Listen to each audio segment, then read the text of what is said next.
Doug's raring to go. Jackson's raring to go. Where's Tim? Where is the man? Where's Tim? Who's got him? Why won't they release him? Turn him loose. Kind of like the Lindbergh baby? Mm-hmm. Missing? No, Tim is fine. Doug, he's fine. He's on I hope so. vacation. He used to take those 3-week vacations at the Four Fox, and Savard would get sideways. Yeah. Tim is on vacation. He's back next week.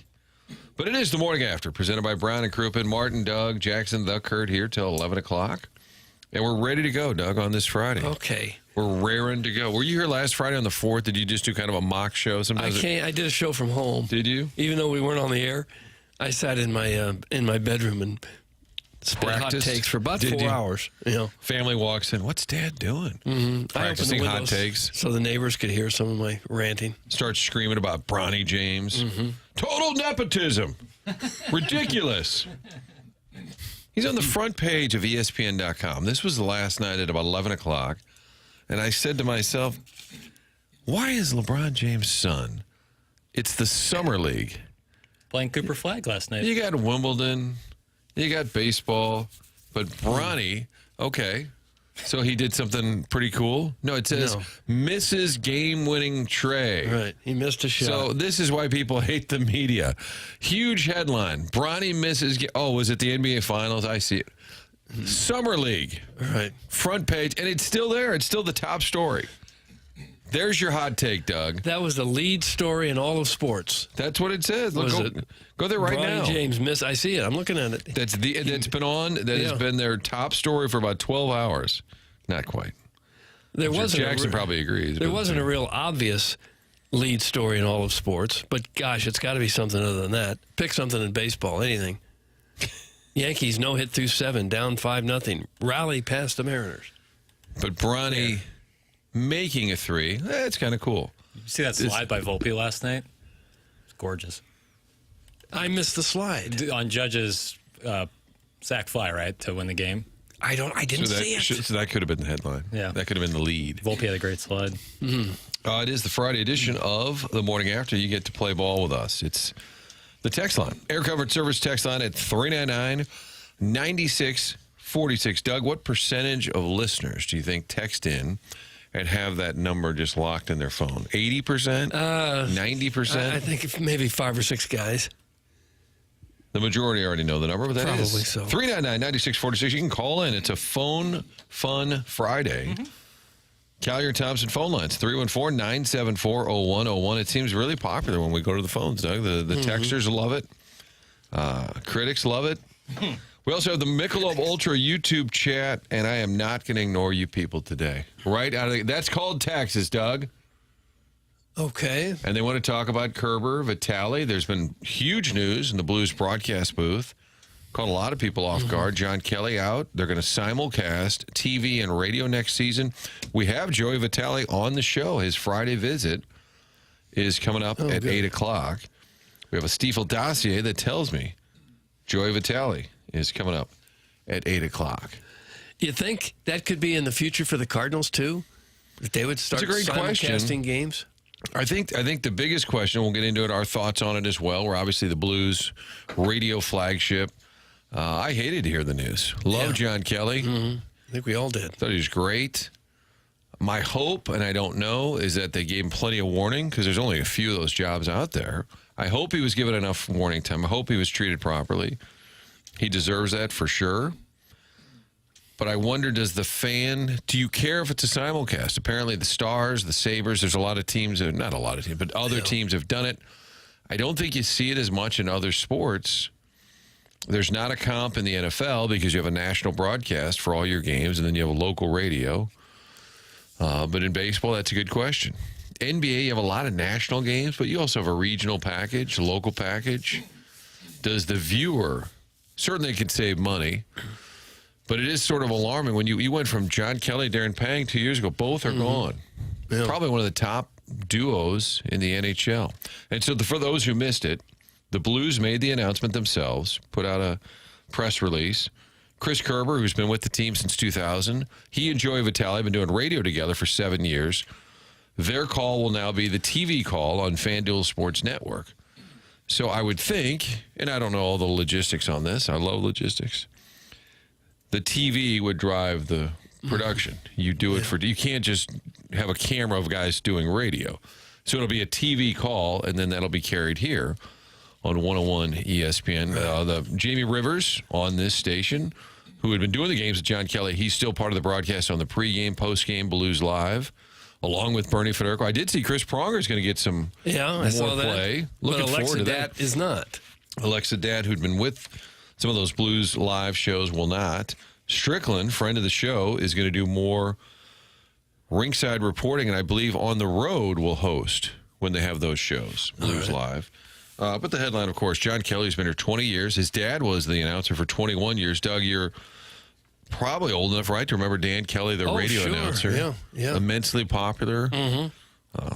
Canadian legend, too. It's not just, a lot of times in St. Louis, we're guilty of it. We talk about our own things and pump them up a little bit. Dan Kelly is revered in Canada. Yeah, maybe the best ever. When he was around and they would have the Stanley Cup Finals on network TV, he would be the local guy picked to call it. He was the best going. And Danny Kelly, John's younger brother, did Blues radio for a while. And it is interesting how it's come full circle, because when John was hired, not his fault, but Ken Wilson was let go. And for the feel-good organization, we always talk about the Blues. They get handled with kid gloves when they lose. Everybody says, oh, well, go get them next year, fellas. They don't get sort of just hammered by fans and media the way the Cardinals can. But when Ken Wilson got like that was a big one. So they've had two really big announcements, Cardinal-wise. Nothing. I'm trying to think of a comp on the Cardinals side in terms of announcers. Well, they fired Harry Carey. That's probably the biggest. That's a big one. Way back in the 60s. Were you there at the Chase, Doug, doing a live shot when he got hit by a car? Not quite. That was a separate incident. He tried to cross Kings Highway there by the Chase and got hit by a car. But the football Cardinals, the Rams, trying to think. Announcer shakeups? Yeah, announcer shakeups. I think the Blues have had maybe the two biggest, with Ken Wilson, who was immensely popular, but wasn't necessarily popular with his bosses. Yeah. And I think a lot of the fans at the time said, well, we don't care. And then John Kelly stepped in after that and has been the TV voice for 20 years. And I think he and Panger are together for more than a decade. So their plan is simulcast. So Kerber and Vitale will be on the TV, FanDuel Sports Network, and then simulcast on radio. And then Rivers, Bernie Federico, Chris Pronger, all part of the pre and post game, and more responsibilities for Andy Strickland as well. But do fans care if it's a simulcast? Because I think you have to make it about TV first, and then on the radio, is it a little bit, like if you go up Sirius XM, you're going to hear Fox News, CNN, MSNBC. That's television on radio. And there probably are times you say, well, what are they looking at? What are they showing? But not maybe enough for it to be an issue. Well, Kerber and Joey are so good that I don't think the simulcast will be much of a problem. John Kelly almost did a radio-style broadcast on TV, too, when he was doing it. So I don't think that'll be the problem. I think people just miss John Kelly. Yeah. They love Kerber, and they love Kelly. They love them both. Yeah, I think it's a tough spot because people, and on this show, we're friends with all these people. But I just hate it for John Kelly. I hope they treated him right. I don't know. But that would be my guess. We know these things happen. We stepped in here, and Randy and Dan and Brooke are friends of ours. So not to be hypocritical at all, it does happen in our industry, and you can still be part of it and not like it. I'd be willing to bet Kerber and Joey will be with us, but it's an uncomfortable spot for them as well. And I don't know. I'm not going to tell the Blues. We like to tell them how to do things in the hockey world, but I just wish there was a spot for him in the organization. That's sort of my gut on this, unless he's got another opportunity somewhere else to do play-by-play. I just wish there was some role, senior broadcasting or in-house. I wish that were possible if there isn't another hockey opportunity for him. And he's probably not real pumped up about moving to another town. I don't know that for sure. But I wouldn't think that he would be excited to go somewhere else and kind of start over with another team. Maybe he will, and maybe that's in the cards for him. Whatever he wants, I hope that he finds it, because he sure did a fantastic job for the Blues for a couple decades. But the media landscape is really changing quickly. It's always kind of been a fluid thing. But just in the last few years, the regional sports networks and radio and television in general is going through major changes. And you're talking high finance with these regional TV networks, and they're trying to consolidate and save a buck or two, and they don't throw around the money that they once did. Remember, they gave the Cardinals like a $1 billion contract, didn't they? 10 years for $1 billion a few years ago. And those days when the money just pours in, those days are gone. I guess it's because there's so many other media options right now. The money's being divided into so many different pieces now. The pie's getting sliced up thinner and thinner, that they just don't have the money that they once had, and so they've got to find ways to consolidate and save wherever they can. Yeah, people are still consuming the media product, whether it's radio, TV, podcasting certainly is huge. But I think the question is, how do they get it? And that's what the Blues, the Cardinals, so how do they get it? It used to be you just sit in front of your TV and Channel 5, Channel 11 had the games. And then it started with cable, and now it's on other, outlets and YouTube and whatnot. I don't know. The Cardinals are on YouTube. Wasn't that? We've discussed this ad nauseum, but it's amazing how it shifted so quickly. Jackson, are the Cardinals on YouTube? You mean like YouTube TV? Yes. No, sir. Okay, because that's a recent development, right? I just mentioned the different ways people consume Cardinals and Blues. The app now, you can get it direct, I believe. Yeah, so that is the answer for those who would have like something like YouTube TV, non-cable packages. You can pay just for the Cardinals Blues games and stuff like that. And it probably never made sense when you had cable. You had, the Outdoor Life Network. You had Spike TV, all great channels, of course. But you paid for all of that, and now I guess you just pick. Here's what I always wished: the cable company would let you do the Chinese menu, where you'd pick the 12 stations you want. Yes. But they didn't. And the model certainly has changed dramatically. So some Blues thoughts. A lot of people are texting in about that. We'll read as many as we can. We're not going to audit any of that. You're welcome to chime in. I'd say online last night, and certainly anytime you make a huge move, surprising announcement, it tends to be more negative, but it was extremely negative on social media what it's worth. It seems like we really love our play-by-play announcers in St. Louis and have forever. I guess every town is probably like this, but the fans of the Blues and the Cardinals, and before that the Rams, really have an attachment to their announcers. And when there's a change, especially when it involves a beloved member of the broadcast crew, people really get upset by it. And you're rarely bigger than the team or the job, with the exception of Mike Shannon, who sued the Cardinals. He works for the Cardinals, Doug, and he sues them over his building. And when they were doing Ballpark Village, it was in the papers. Mike Shannon, who works for the Cardinals, was paid a handsome fee, sued the team. And everybody was on his side. Unbelievable. There'll never be anything like that in our industry. There's no comp for that. We will get to your text, your phone calls, the YouTube chat. You are not being ignored. Okay? Michelob Ultra YouTube chat. It's the Brown and Crouppen morning after. Let's talk some Cardinals. How about Miles Mikolas, just as Doug predicted? Not so bad. In fact, pretty good. But what about this Fedde situation? It's the morning after, brought to you by Brown and Crouppen.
The Cardinals are coming, tra-la, tra-la. The Cubbies are saying the flag's in the bag. The Cardinals are winning, it's too soon to brag. But when it's all over and October's here, Alberta's will win it, 'cause this is our year. Look out, because we're swinging our Our friend in the 817 said YouTube Dan Kelly's St. Louis Blues 68-69 season recap. It's a great listen. You got Doug something to do later in the day. Guys are going to let Joey talk about the zoo at his house on TV. We'll find out. Guys, Tim should be doing all of the broadcasts for all of the sports in America. Oh, jeez. Wow. It is the morning after, presented by Brown and Croup and Martin. Doug, Jackson with you on this Friday. Chairman Kurt manning the phone lines. He had a rough Thursday because he talked to a lot of folks. That's a lot of vetting, Doug. Of the thousands of people that called, 5 or 6 got in. One may still be on hold. But he's had his hands full with the phone lines. Cards win. They win the series. I will say, I understand your overall premise, yet we pretend we don't. But winning that series, I do think that was big. So you got the Nationals in town. You're coming up against the All-Star break. If you drop 2 out of 3 to Washington, a team that's in last place, wouldn't that have been a dispiriting 3-game set? Oh, sure. Yeah, would have. But they get the dub. And Miles Mikolas, 5 2/3, 2 hits, no runs, 6 Ks. Can you call it a standing O if it wasn't exactly a packed house? For those who were there, it was a bit of a, I'll call it a bit of a standing O. Yeah. Now that I would not have predicted. I got to see some of the game. I'll tell you why I couldn't see most of it later. But Mikolas, Talk about a tease. he was really sharp. His control was pinpoint. He was on the corners. He had a sharp breaking ball going. He touched 95 on the gun. Set down 13 straight. Yeah, 13 or 14. Yeah. When his control is on like that, he's tough. But he doesn't throw hard enough that he can be wild in the strike zone and survive it. Right. But when he's on the corners like he was last night, he's tough. And I did hear Rick Horton say, I think he's working inside more, that he'd gotten away from that. And he even said in the postgame, I was down the middle a lot against the Cubs, and I wasn't down there, but I felt like saying, we know. It's unbelievable how that you can be that bad. And I did. Dusty Blake in the pregame, the pitching coach for the Cardinals, said, if you look at prior to this 2-game stretch, he said 11 of his 13 were pretty good. He said, I get it. Narratives can flip. I do think there's a difference between Mikolas and Fedde. And when we would talk about Fedde on Monday, a lot of people texted, why are you guys letting Mikolas off the hook? Because his start on Friday was just horrific. The difference was, and still is, for Mikolas, it was 2 bad ones in a row. 2 really bad ones in a row. For Fedde, it was a 3rd bad one. And that's something I want to get into with this Fedde discussion. But I do think with Mikolas, they were looking at, I didn't bitch and moan about him starting last night. I was concerned, but I understood why. The Fedde one, I don't understand. But Mikolas, Doug, you had him going, what? You said about 5 innings, 2 runs? 6 innings and giving up 3 runs, and he was even better than that. Better than that. Why'd you cut him short? I shouldn't have. Why do you hate mustaches? I don't hate mustaches. I can't grow one myself. But I don't hate them. Okay. And it does help pitching against the Nationals as opposed to the Cubs. But I think with the stuff he had last night, he'd have been pretty good against anybody because he was really sharp. Philip Seymour Dorfman texting in, not going to lie, when Mikolas gave up the leadoff double, I stopped watching. Well, that was tough. Yeah. When that happened, I thought, oh, my God. Mo, just leave now. If this guy just gets lit up, and that was a bad start, and then he settled in. And we've seen him do this, and it's amazing at the big league level where everybody that you hear about throws 98 to 100. It's amazing that a guy who seems to be soft tossing it up there, and maybe that's the biggest thing, is it's just so different from what they normally see. They just can't adjust. It's not quite La with Dave LaRoche. Right. But he did hit 95. Yeah. At least the part that I was watching. I couldn't see it all, of course. Okay, Doug. I watched some of it. I would have loved to have seen Jackson, some of it. don't you want to know why? I am chomping at the bit. Don't you think that's a tease, but it's not an effective tease because it's pissing us off that we want to know why, and we want to know now. Why are you doing this to us, man? Like at dinner, I had it on in the kitchen, and I was keeping an eye on it, and I got to see some of it. What'd you have for dinner? What did I have? Guys, we're trying to get to the meat of the story. Chicken patty? Grilled chicken. Okay, I thought like a You already cafeteria. knew he had grilled chicken. Yeah. Well, You Grilled lived chicken, with him broccoli. in Florida. What did he have for dinner every day? Every night. Grilled chicken and apple juice. So I watched a little of it, and then I retired to the den, and I couldn't find the remote. Oh, And I never did find the remote.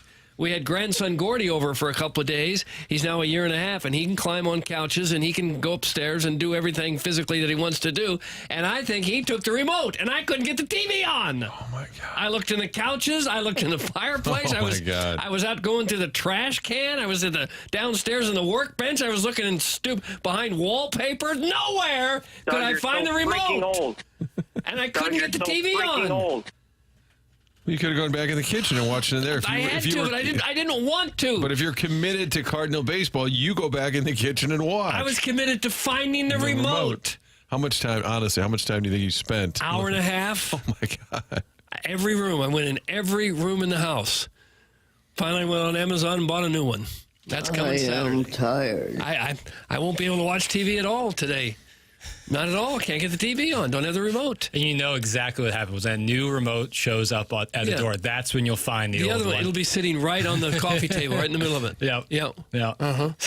No, I don't have a remote. So I'd like to tell you what happened in the latter innings. I frankly don't know. It's a great question. What do you do when that's missing? Well, couldn't you have gone back to the kitchen and just stood at the counter? If I wanted to, I was looking for the remote. But how do you move? Can you get your phone? Not that Doug or I could do this, but could you get your phone to link up with the TV in some fashion? You probably could. I feel bad for you, Doug, because I'm like super anal about always putting my remote in the same place every time so I don't lose it. And like you said, your grandson's over and he took it. I know he took it. Who knows where it goes from there? Yeah. It could be in the attic. It could be in the mailbox. Yep. Who knows? The Airbnb always has like a huge Velcro strip on the wall, like place remote here. Yeah. Because you could see that easily disappear. And this TV, my big TV in the den, of course. Ooh, bust. The design of it is This not guy. great, and the knob or whatever you'd hit to turn it on or plug in the other cords is way behind the TV. You can't even reach it unless you took the thing off the wall. So I couldn't get to it that way either. Now, it's a cable box situation on your big TV in the den, Yeah. right? Yeah. Is it also a cable box in the kitchen? Yeah. Then I think wouldn't the remote work for both? Like you could calibrate it and make the It will remote- turn the cable on, but not the TV. Can't you turn the TV on the side? Isn't there like a manual? That's what I'm saying. The manual is behind. Oh, okay. It's behind everything. I guess I saved $100 by buying this TCL TV. But really, you've hamstrung yourself. Yes, I can't get to it now. So when did you resign yourself to the fact you just wouldn't be able to find it? Well, I went outside and walked it off, walked about a mile. Did you? Steam coming out of my ears. Then went back and looked again. Started looking in like the toaster and the silverware drawer and places like that. Nope. So then I trudged up to the computer and ordered one on Amazon. I hope it's compatible. Gosh, I hope it's compatible. I was thinking about paying for this kid's college. That's out. That is out. Done. Somebody said you should have beat his ass. I don't think that's appropriate. That's what the Next time you're gonna make a smoothie next time, and it's gonna be in the blender. You're gonna have a remote smoothie. I guess when a kid is that age, a toddler, the arms are just everywhere. It's nonstop. It's like kind of like an octopus. They don't have 2 arms; they have like 8. Yeah. Man, that stinks. Oh, Get this old and air tag. Jay Killa has phoned into the Callier and Thompson phone lines, 974-0101. Jay Killa has some hot takes for you, Doug, apparently. Jay Killa, I believe, texted in also and said, focus, if that's the right text as well. Jay Killa is on the line. okay. Hello, Jay. Last name. Hello, Killa. Good morning, fellas. Oh, we're fine. How y'all doing today? We're fine. You? I'm doing great. Having a great Friday. I'm glad you guys are feeling good. Yeah, we're feeling great. We're feeling great, except for the remote. But other than that, we're doing okay. We'll be able to watch TV tonight. Not in the big one. No, it's anyway. just random since it's free for all Friday. I know, like, everybody's hyper-focused on Cardinals and the pitching disaster and blah, blah, blah. I just always think it's ridiculous. Like, ESPN's on this big surge of, we love Mike Tomlin and the Pittsburgh Steelers, and he's first ballot Hall of Fame coach, and they're the standard of the NFL, which is all trash. Let's be honest. Like, I can't get around that at all. Like, he's the first ballot Hall of Fame coach that hasn't won a playoff game in almost 10 years. And this is bothering you, Jay Killa, on this Friday morning? I mean, it's not bothering me. It's just silly. Like, all of a sudden, it seems, besides you guys, I feel like your show is the best as far as, like, not real bias, and you guys just, like, talk real, as opposed to a little bit more of the, I feel like you guys are, like, less corporate. I feel like there's this weird Pittsburgh Steelers almost taking over the Cowboys, like, silly, they're going to be great, like the Notre Dame of, college football. They get the high seed and they're going to be great, but they never, like, show up when it matters. And, like, it's weird to me that this has become, like, the standard, and everyone's like, yeah, Mike Tomlin, Hall of Fame, first ballot, no sweat. But then, like, you look at his resume, it's not good. Well, you do understand we're not a national show, so we don't talk a lot about the Pittsburgh Steelers?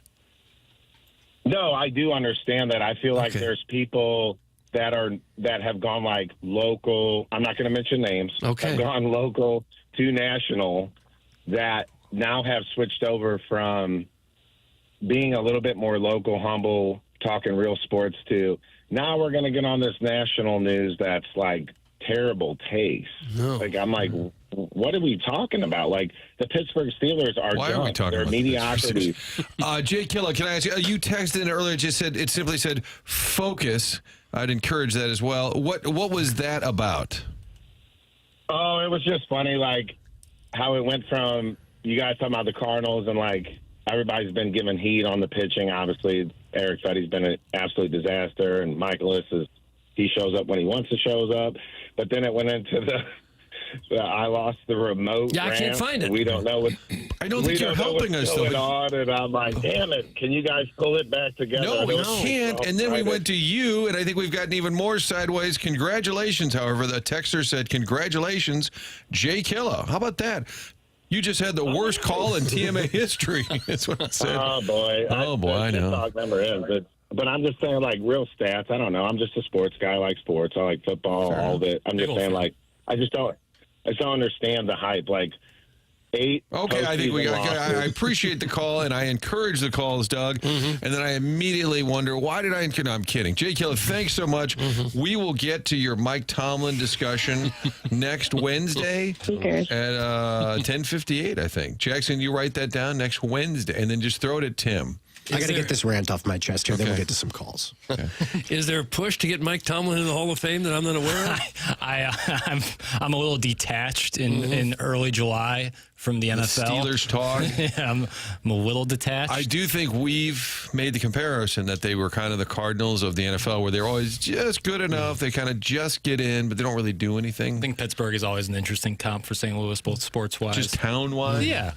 On the subject of the NFL, remember when I was warning people about the danger of fireworks? You see the Chargers running back Najee Harris. I thought of you when I saw that. Sustained an eye injury and fireworks mishap, and a couple people with him lost fingers. Gosh. Is it worth it? DJ Patty Cakes in the Michelob Ultra YouTube there we chat. Go. Jackie Papers has got your chat back. He said, this is a terrible take. Bleach! Yeah, this is terrible from Kitty Bates. This guy really needs a hobby. Hunchback of Vaughn Castle. Bill Reloaded says, Mike Tomlin, you are getting held accountable right now. I thought it was a Francesa type call where they was just messing with us. Arbor Day says 100% this guy wears Velcro shoes. Doug just read a text from Arbor Day. I guess we're back. Well, yeah, his suspension is expired. Proof's in the pudding there. Did you notice we had Earth Day texting in for a while, and then we had Flag Day. I don't know who those were from, Doug. Yeah, just because Arbor Day was banned, but I was reading text from Earth Day and Flag Day. A lot of bleach suggestions, of course. Is this Pestis' son? No. But we like the calls. Absolutely. We do. And sometimes the worse they are, the better it makes it. Like, could any of us have predicted where that call was going to go when he started? I'm not sure Mike Tomlin's name has been mentioned on this show in over a year. Yeah, I mean, maybe 2. The mothership. likes to talk NFL, and I guess Mike Tomlin gets talked about a lot. Do you think and now you got Aaron Rodgers? Oh, my God. You think the mothership shows, field show, calls about us? That's what I thought. Maybe he thought we were a national show. Yeah. And it's nice that someone's finally not talking about Mike Tomlin. No, Jake Hill has been around before. Has he? Local. I feel like I know that name. Yeah, I've seen him. And you're always, Jake Hill, I'm sorry that so many folks out there want you to have some bleach with your eggs this morning, but... Don't be a stranger. Call in whenever you want. We will My take... wife has said, all the people I could call in get ripped to pieces. She said, why would they do it? Yeah.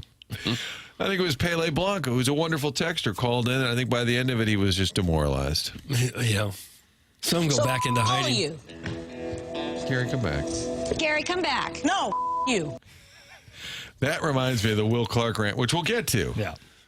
Martin, will you wish my friend Chris a happy birthday, please? That's from Rusty Pecker. Chris, friend of Rusty Pecker, happy birthday. Now, I don't see anything wrong, really, with Velcro shoes. Uh-oh. Here we go. If it makes it easier. If it makes it easier, yeah. Slip-ons are pretty popular. Oh, gosh, yeah. Yeah. You like a slip-on? I've seen you wear some slip-ons. I'm wearing them now. Are you? Yeah. Didn't you say Velcro was a product of the space program? Yeah. That and Tang? Tang was big for the astronauts, yeah. I think vacuum cleaners as well. I think Vacuum cleaners? They were around before space. No, I know, but I think a lot of vacuum technology came out of space research. Technology. Why would Velcro shoes help the astronauts? How are you going to tie those shoes when you I got don't those think it was big old shoes. gloves on? It was a way of getting things to attach when you lose gravity. Well, why don't you that makes way Velcro that more remote sense. to your shoes, Doug? That was a pretend text I just made up.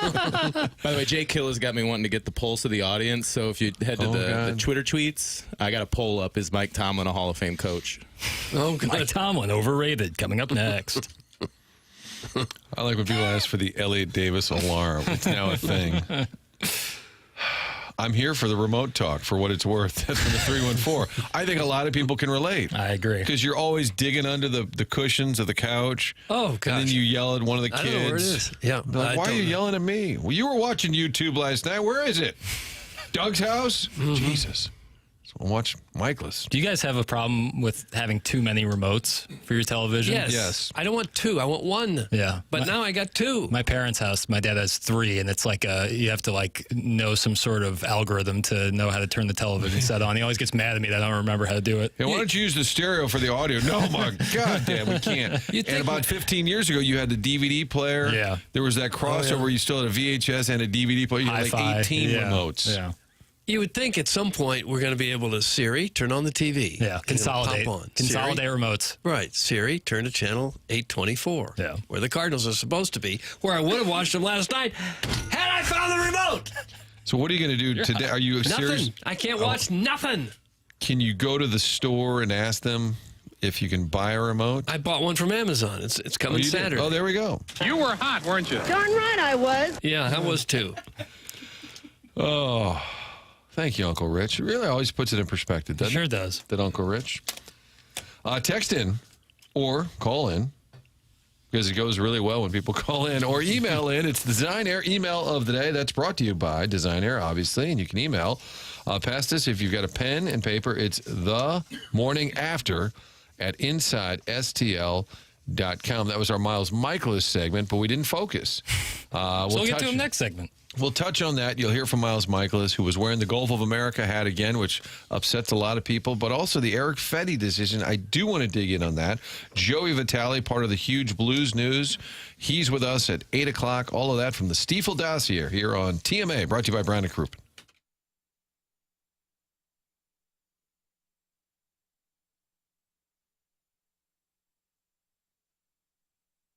Michael's Flooring's online at Michael's Flooring, which is igotfloored.com. That's igotfloored.com. And when you check out their website, you can get 3 samples free from Proximity Mills. All you got to do is go to igotfloored.com. Michael's has been family and locally owned for over 30 years. Michael takes pride in helping and making sure his employees are happy and make a great living. His passion's flooring. And when you order from him, he wants you to have the best experience for the best price. That's why he is making sure he gets the best installers and giving them $7 a square yard, which is incredible compensation in this industry. Just come in or talk to them, and you're going to see the difference. They want to make sure they suggest the best thing for you and not pushing what corporate is telling them they have too much of. They have it all, but Carpet is awesome, and it's back. They have so many varieties of all flooring and have 3 easy-to-get-to locations in St. Louis. They're in Creve Coeur, Darden Prairie, and St. Peter's. Come see why people are loving getting floored by Michael, and make sure you visit igotfloored.com.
This is Jackson with a Sports Center update driven by Johnny Londoff Chevrolet and Johnny Londoff Autoplex. The Cardinals win last night, taking the series over the Washington Nationals. The Atlanta Braves come to town this evening with a 7:15 first pitch at Busch Stadium. Matthew Liberatore on the mound for the Cardinals. That was another Sports Center update driven by Johnny Londoff Chevrolet and Johnny Londoff Autoplex. See them at londoff.com. Chevy, together we drive. Are you kidding me?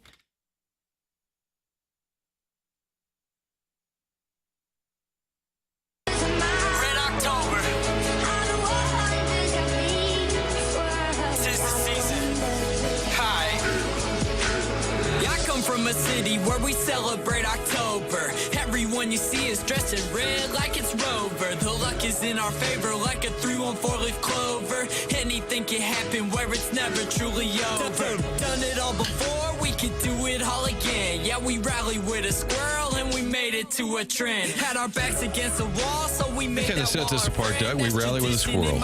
Yeah. Good Midwest values. If you looking for It's been a while since the squirrel appeared on the Busch Stadium Real playing sighting. surface. Mike Shannon saw the kitty out there.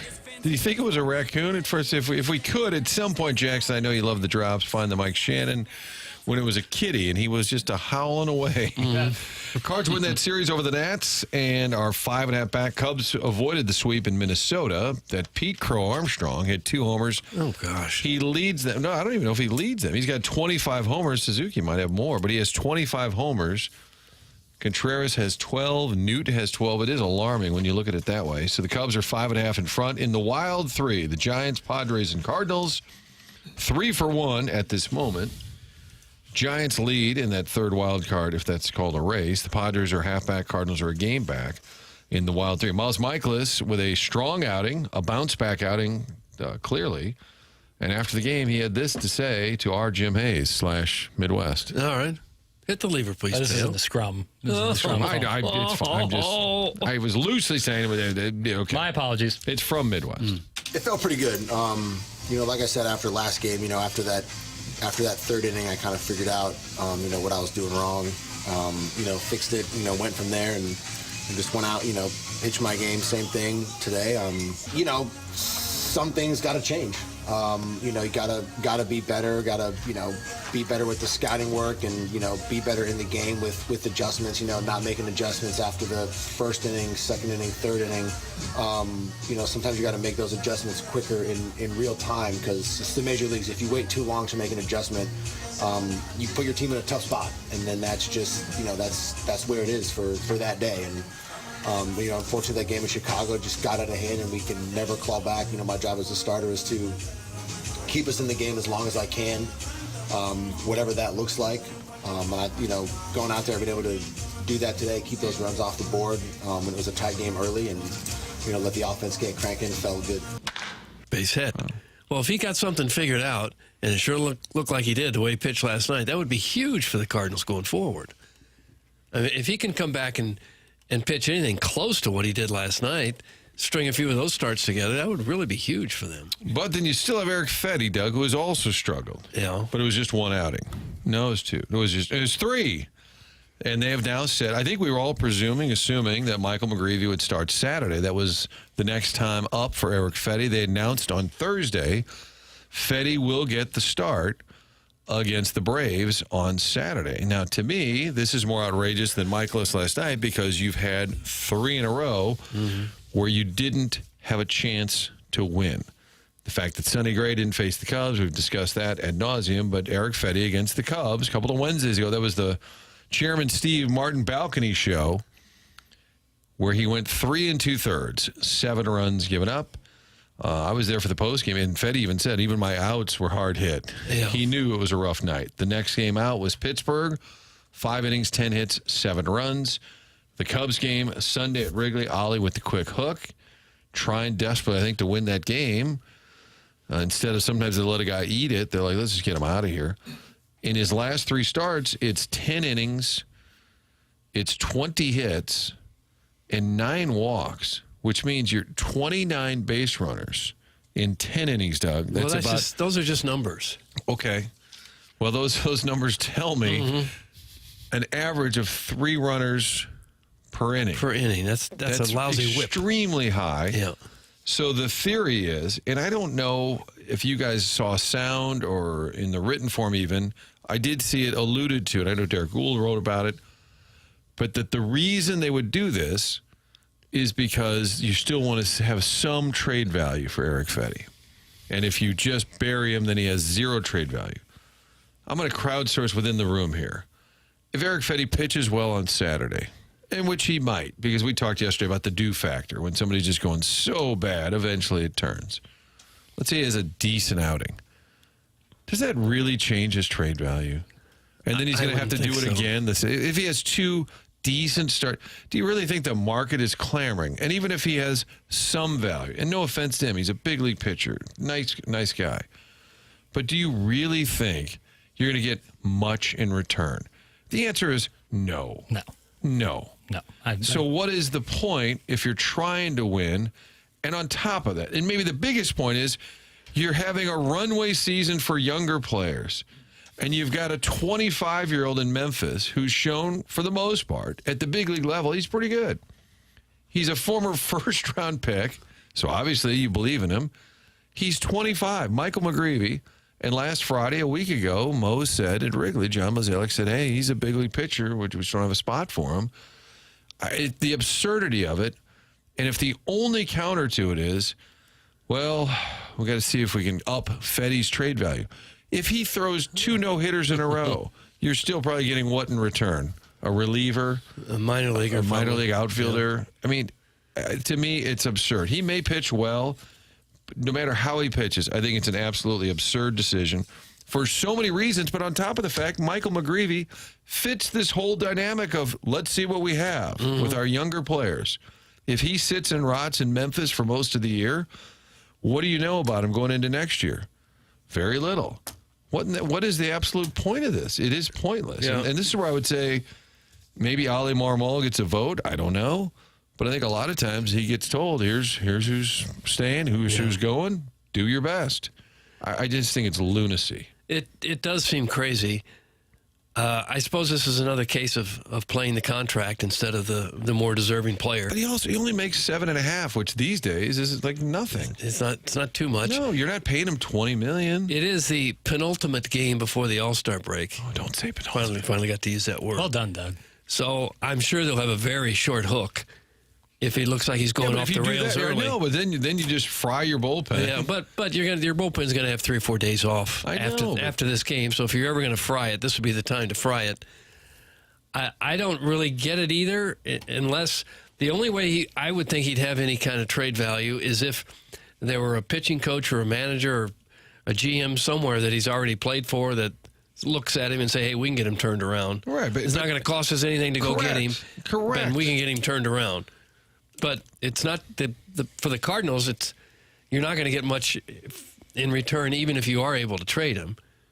So yeah, I think I would put him in the bullpen. And we're talking like resumes too. If Arenado is struggling, but you were determined to trade him, and let's say you had the ability to, it didn't involve his approval, you'd say, yeah, if he could just get a week or two hot, people would believe in him because he's been so damn good for so long. We're not talking about that. I mean, Eric Fedde isn't Jim Palmer 2.0. You're not all of a sudden going to up his value. I just think that if that is in fact the reason, unless they've said behind closed doors he was tipping his pitches, that's the only reason he got rocked. He'll be totally fine now moving forward, and maybe they don't want to say it out loud. But if there's a hint of it being to up his trade value, and I've not been told that, but that was sort of alluded to yesterday, that's absurd because you're not going to increase. And then on top, even if he was pitching decent and hadn't been rocked, I think you could still say, you know what, we're going to hand that spot to McGreevy. Yeah. We just need to find out what we have. He's 25. I keep saying that. He's not 18 or 19. What are you going to call him up when he's 30?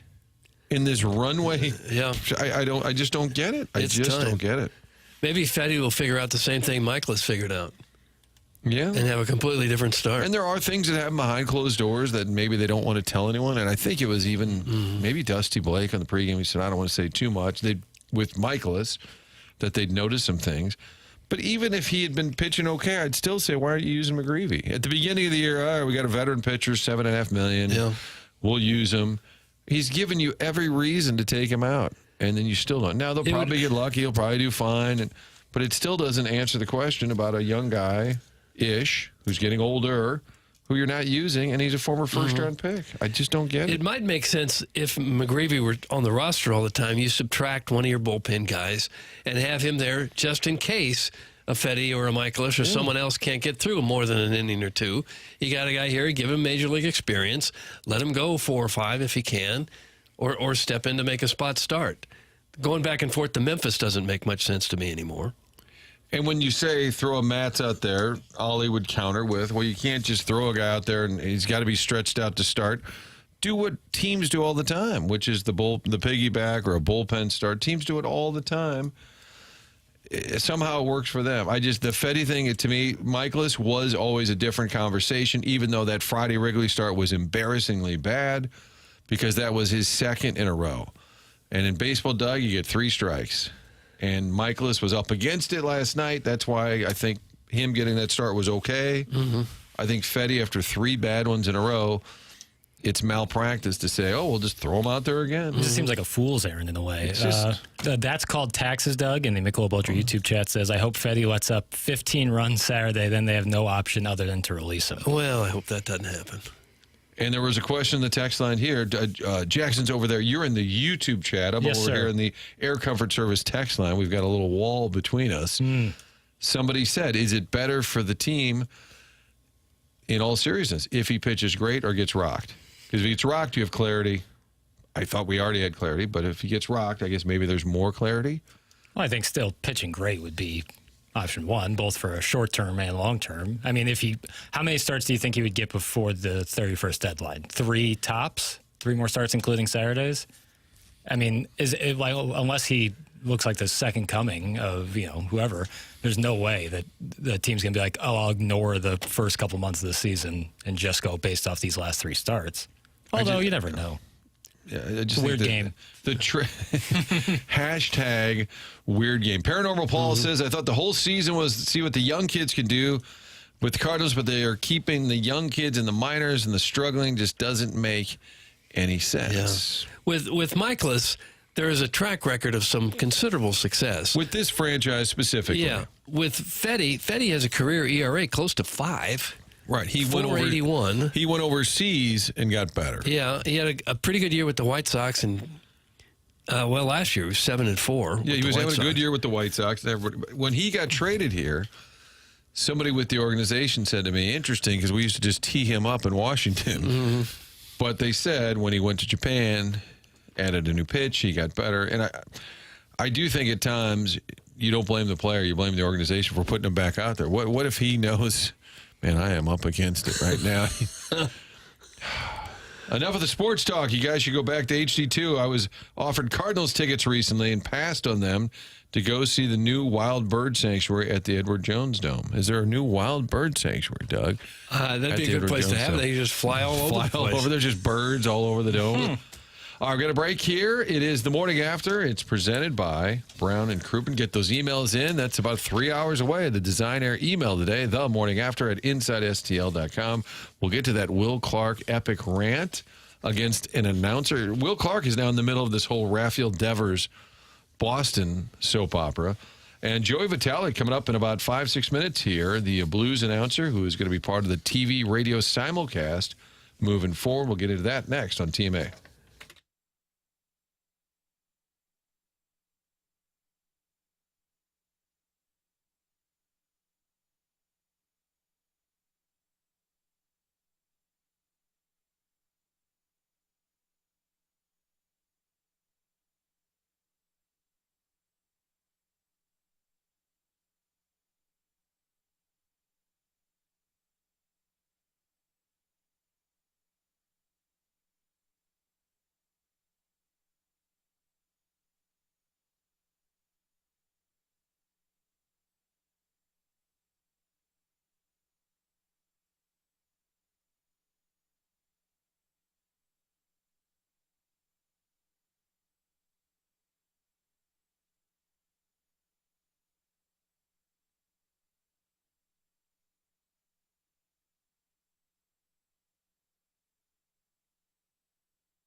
Not quite 8 o'clock. The system here. Jax was texting me when to break. I've got Kurt handing me a little ripped up, not even a Post-it note. This is sad. It's just a ripped up piece of paper telling me who's on the phone lines. We got this, Doug. We're running a tight ship over here. Always do. Yeah. Always running a tight ship. It's the morning after TMA on 101 ESPN. It's brought to you by Brown and Crouppen. A lot of texts flying in about the Eric Fedde decision. Cardinals are ready to soar, I think people believe, Doug, with their 50th win of the season. Text line is 399-9646. Without further ado, we're in the Blues booth here with Joey Vitale. The news came out Thursday afternoon. Next year, the broadcast will be a simulcast, meaning Curbs and Joey will be seen on TV, FanDuel Sports Network, as well as the radio call here on 101. Joey is on the line. Joey, welcome and congrats. Hey, Marty, thanks so much. I don't know how you guys are still keeping this thing afloat without Tim McKernan in the house. We got to get him back from vacation. I will say, luckily for you two vintage souls, you have the young, great Jackson with you. And he's keeping you guys in line. So it's good to see you. I appreciate it. Good morning. Thanks, Joe. Yeah, you guys just had a great baton handoff in that little break there. Well, Joey, we talked earlier, too. Love John Kelly. Sad to hear he's not going to be part of the broadcast. I know that makes it a little bittersweet, makes it a tough transition here. But the TV side of it, what are the logistics of it for you and Curb? So you'll do a TV broadcast and folks will be able to hear it here as well? It's a TV first, I guess? Is that how it works? Yeah, so listen, for fans out there, it's been done with some teams around the league, and it's a simulcast. So, I'm talking to my kids about it this morning. Dad, what does that even mean?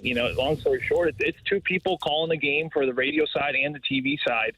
It's going to be an adjustment a little bit, but I have full confidence, certainly in Chris Kerber and myself, that we will make the adjustments needed, from a technical standpoint. On radio, you have to be super descriptive because people are driving, people are listening in their homes, and they can't see the game. You got to tell them the score. You got to tell them what corner the puck's in, right? It's a lot for the play-by-play, especially, and that's why on the radio side, Chris Kerber kind of does his thing. Now on the TV, the flip side, when John or anyone else who's ever done play-by-play on TV, you don't need to tell them it's in the right corner because the people can see it's in the right corner.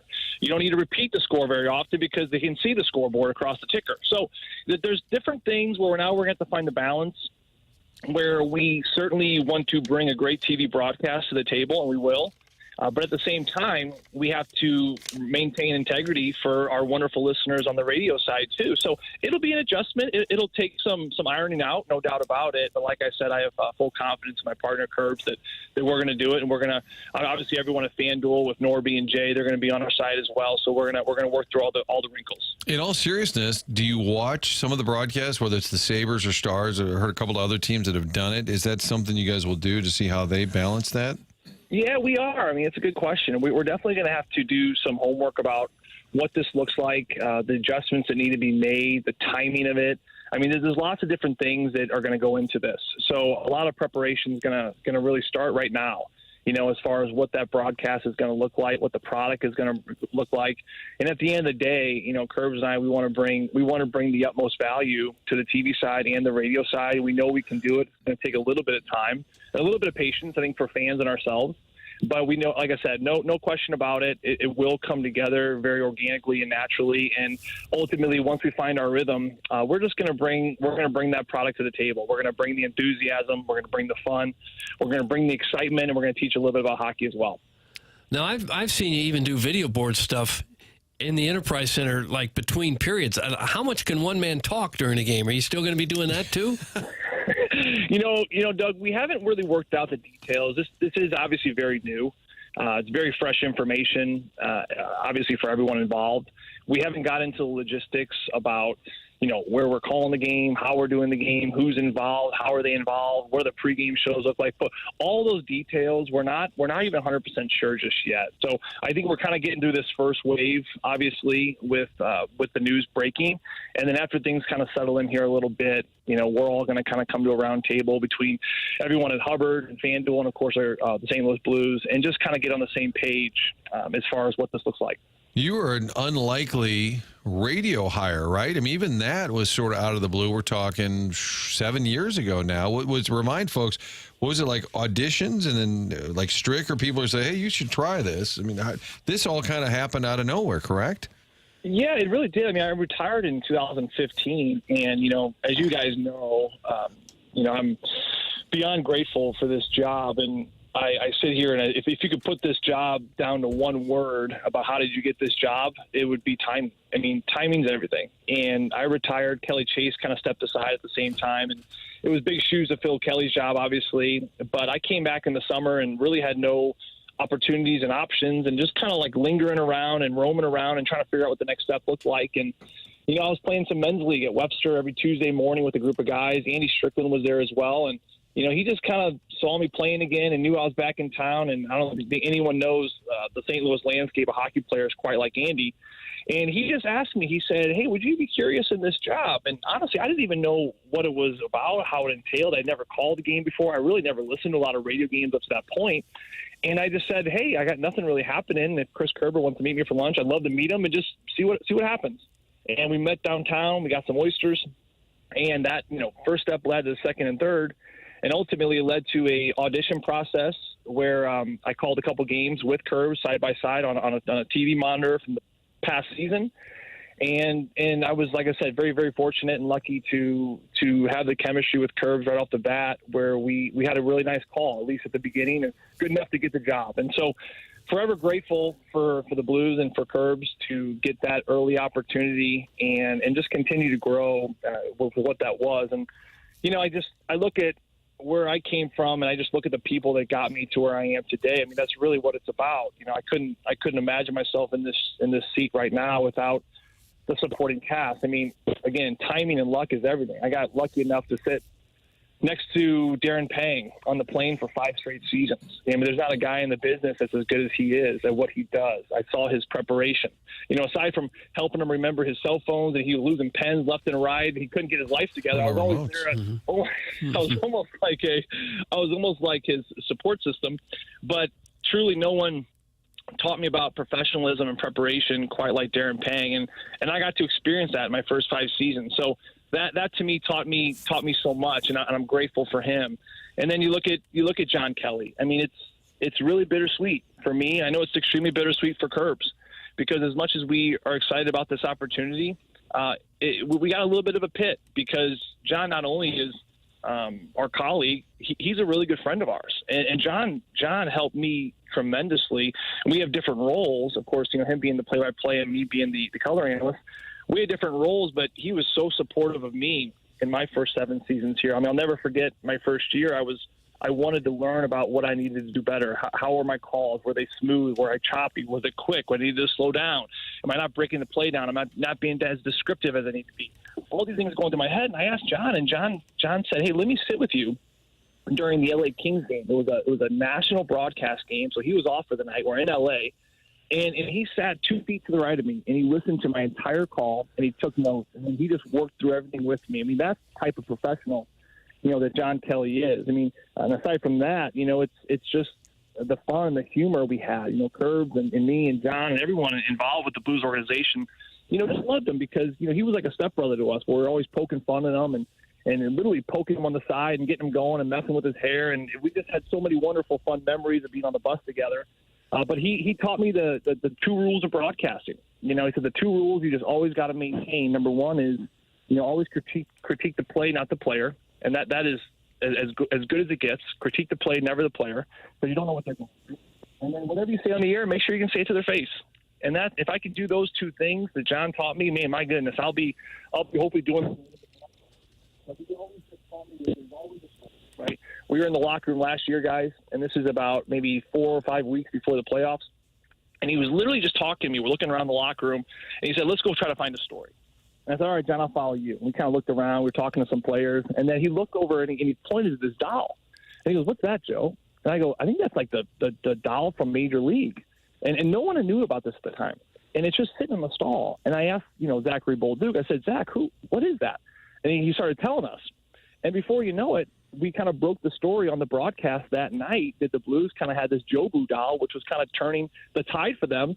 And all of a sudden it became kind of a crazy cool thing where everyone knew about it shortly after that. But it kind of to that point of his professionalism, there's always a story.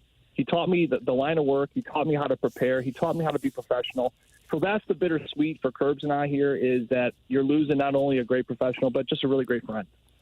Somebody said when they would have the TV on and the radio broadcast, they weren't always synced up. Will that be a problem? I would think you don't need to sync them up because if you have the TV on, that in fact is the radio call. Did that just kind of blow your mind, Doug, thinking about that? Yeah, I'm confused now. Because if you tried to sync up the radio, it would actually be the same as the TV, but it might be a second or two off. But you don't need to sync it up because it's the same call. True. Okay. Okay. We just clarified that. Somebody, Eric in the Central West End said, will you now be dressing even cuter?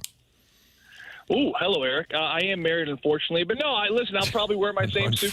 Did you say, unfortunately, you might want to walk that back? Maybe I'll say fortunately. Yeah, let me walk that back. You got a dump or rewind? How does this work? Jackson, you got a dump or a rewind in case somebody's breathing heavy during a commercial break? Cal Raleigh, big dumper. A lot of people, by the way, enjoyed the heavy breathing. They said, is Darth Vader a new sponsor? Joe, does it affect your wardrobe? I believe was the short question. Yeah, it will not. It will not affect my wardrobe one bit. Like I said, I got a black, a blue, and a gray. I got different shirts and a couple different ties. You go to Italy. Yeah, I'm sure you guys. Doug, you've been to Italy. Of course, you've been to Italy. Uh-huh. Yeah, of course. Marty, you've been to Italy. I have. Yeah, Jackson, you probably haven't been to Italy. Yeah, you're too young. Too young. You're not allowed to go until you're 30. I've never even been to Europe. Never been to Europe? You would love Europe. Oh, you're telling me. You're telling me. You go to Italy, and these guys, they look like models, right? They look like these just J. Crew models. Everyone's got a beautiful suit on, beautiful, shiny shoes. And you're thinking, man, these guys, they must make millions and millions of dollars. But actually in Italy, in Europe mostly, the way of the suits is they buy one excellent suit. Like it's a Louis Vuitton, it's a Prada. It is like a $3,000 suit. But they interchange ties and shirts, right? So they don't have a ton. And in America, it's kind of the opposite. We got men who've got closets full of different blazers and full of different suits.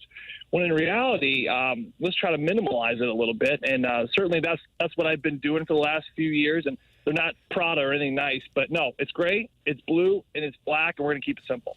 Huh.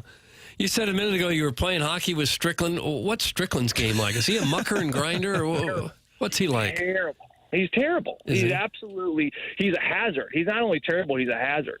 So when you have guys out there that obviously they can't keep up, and they kind of do their own thing. But Strickland, he's like a Chihuahua in a Rottweiler bra. Like you got a bunch of Rottweilers in a bra, and he's a little Chihuahua. He thinks he's a Rottweiler, right? Mm-hmm. That's the problem with Strick because he actually goes in 100 miles an hour like he knows what he's doing, and then he can't put the brakes on, and then he ends up hurting people. He broke his thumb a couple years ago. He got slashed by somebody, and he's like, I can't move my hand, and we're just feeding it to this guy. Tuesday morning at Kirkwood, it's like 6 o'clock in the morning, and he's like, I can't move my thumb. We're like, you are the biggest sissy. Get back out there. You're going to be fine. Be a hockey player, for gosh. And then it turns out he sent x-rays the afternoon, a little bit later in the afternoon, and he had about 3 or 4 splits in his thumb. I don't know if he needed surgery, but it was pretty close. And he had quite a break. But, I will say he's got a great spirit. He's super positive. He wants to get better, and that's why we love having him out there. And we always like to poke fun at Andy. But, a huge congratulations to him, too. With his news of being back now on the road full time. He's going to be covering all 82 games, which is super exciting for him. I don't know if there's a guy I don't see in the business that's worked as hard and as long for an opportunity like this, quite like Andy. I mean, he covered my games when I was in high school here at CBC. Shout out CBC. And, we were winning 3 state cups in 4 years. Heard of that, Marty? I remember the era.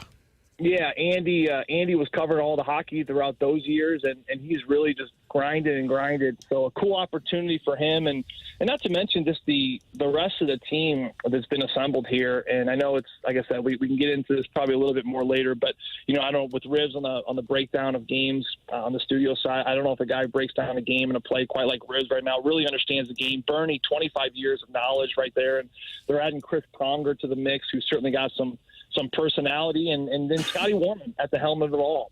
Scotty, my grandma could do a show with Scotty. I mean, he could tee up anybody, and it would be a great show. I mean, that's how professional and great Scotty Warman is. So it's a great team. And like I said, we're kind of working through the bittersweet, gut-wrenching of losing some good people.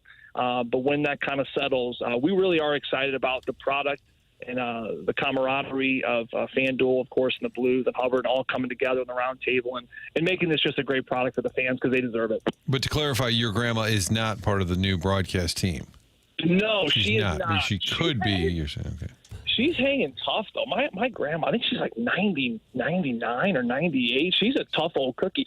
She lives off of gluten and cookies, and she takes, people talk about organic and protein and smoothies and vitamins and minerals. I don't know. I don't think this old bird has taken any of that her entire life, and she will not die. See, Doug? She will not die. She will not die. Kind of selfish. Put that on her tombstone. She will not die. Joey Vitale with us, Blues broadcaster. If you missed the news, it was Thursday afternoon, maybe even Thursday evening. The Blues put out the actual news. The television broadcast next year is a simulcast. Joey and Chris Kerber on the call. You'll hear it on TV, FanDuel Sports Network, as well as here on 101 ESPN. A lot of people text about Jamie Rivers, who is, of course, on this station, has been calling the games with John Kelly. Jamie's part of the pre- and post-game coverage on Blues Live. That was part of the announcement as well.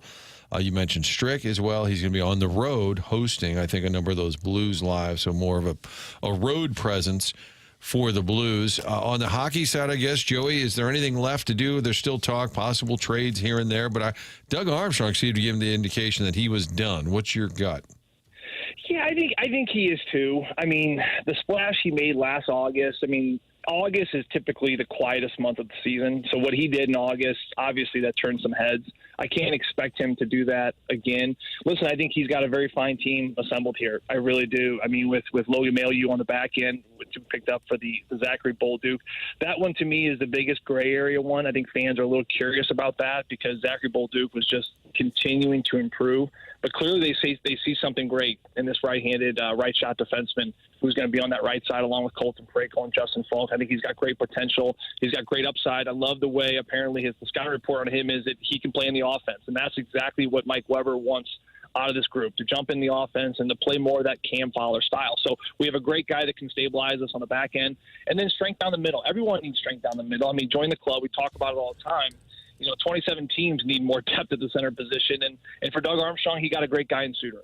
Loved his game in Vancouver. He's a sneaky player that, from what I've heard from other players, he just makes other players around him better. And that's a great quality. You talk about skills and speed and shot and hockey IQ, but one undercurrent quality that you just can't quantify is, do they make players around them better? Suter, whether he was on different lines throughout the last 4 years, but, take your pick, Pettersson, Besser, didn't matter. He was making players around him better. And that, to me, that's really what it's about. And I think that's what's going to stabilize that kind of second, third line center position with him and Braden Shen. So with all that being said, you love the emergence still of Jimmy Snuggerud. He certainly changed the game as far as what the Blues now have on the right side. And then I'm excited to see a Dylan Holloway completely healthy. So there's a lot of players on this team. I think we're probably looking at career years coming up, especially with Jordan Binnington still in this great window of his career where he's going to really kind of shut things down on the back end. From an offensive standpoint, I think we're looking at some career years for some multiple individuals, probably starting with their leader in Robert Thomas. From Clem texted in and said, "Serious Joey sucks. Let's hear about chickens and volleyball nationals." This is the buttoned up Joey Vitale. Now people are sideways with us because when we were goofing around, they said this is a sad day. Don't be silly. Now they're saying this is too serious. Short answer is you can't win. And then somebody else said, "Will you be able to talk about the chickens and his Kirkwood life on the broadcast?" Probably less so on TV than radio, if I'm guessing. You know what? I'm going to push it. Until HR comes knocking on my door, how do you really know your limit unless you're pushing to the boundary, right? I don't recommend that. Yeah, maybe not. Maybe not quite that much. But listen, right. we're gonna tame it up a little bit. But listen, if you're interested in hockey, we're going to bring that.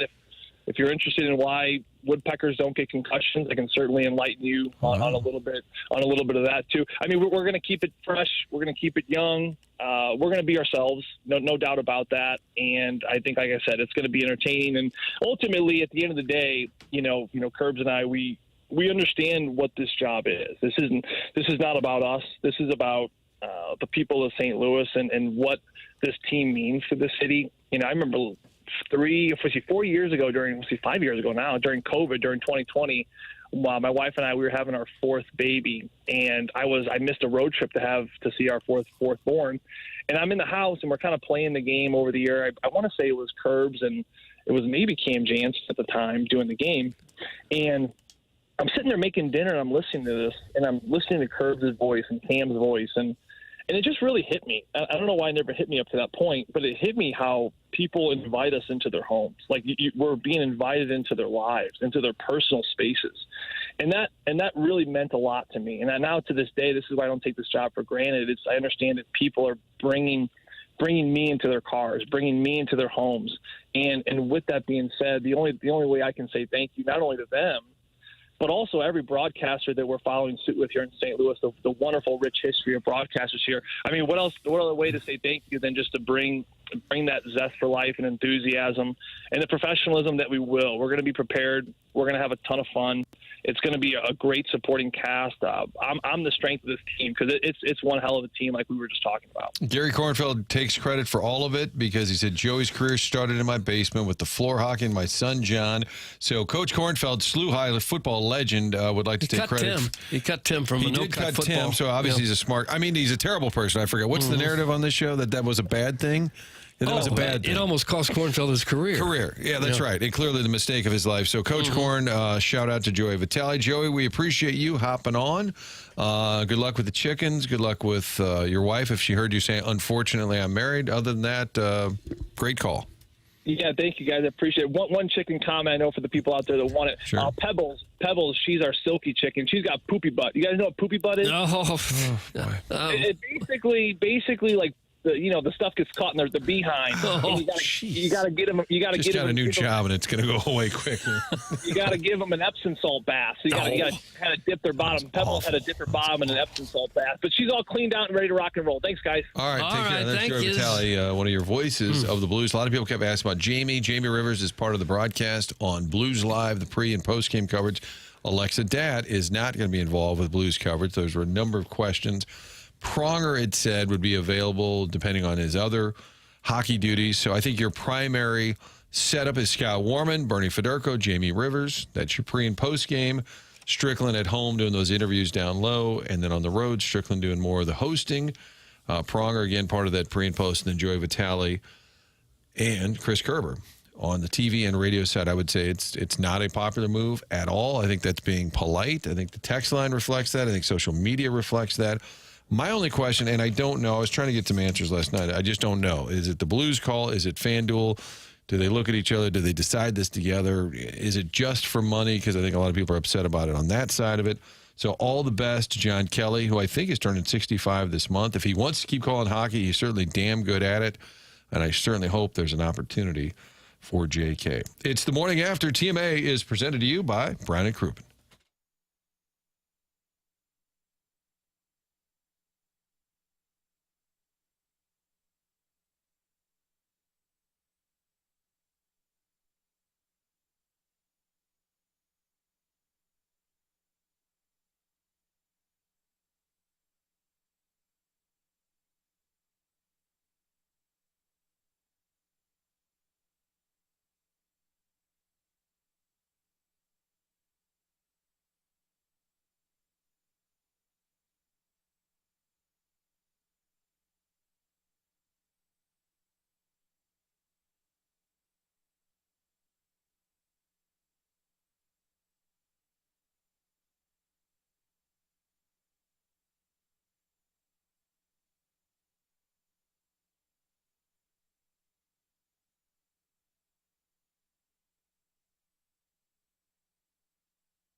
Hey, folks, Joey Vitale here. If things are breaking down in your house, I've been there. Your wife looks at you and says, hey, this is busted, this broken. Hubby, fix it, will ya?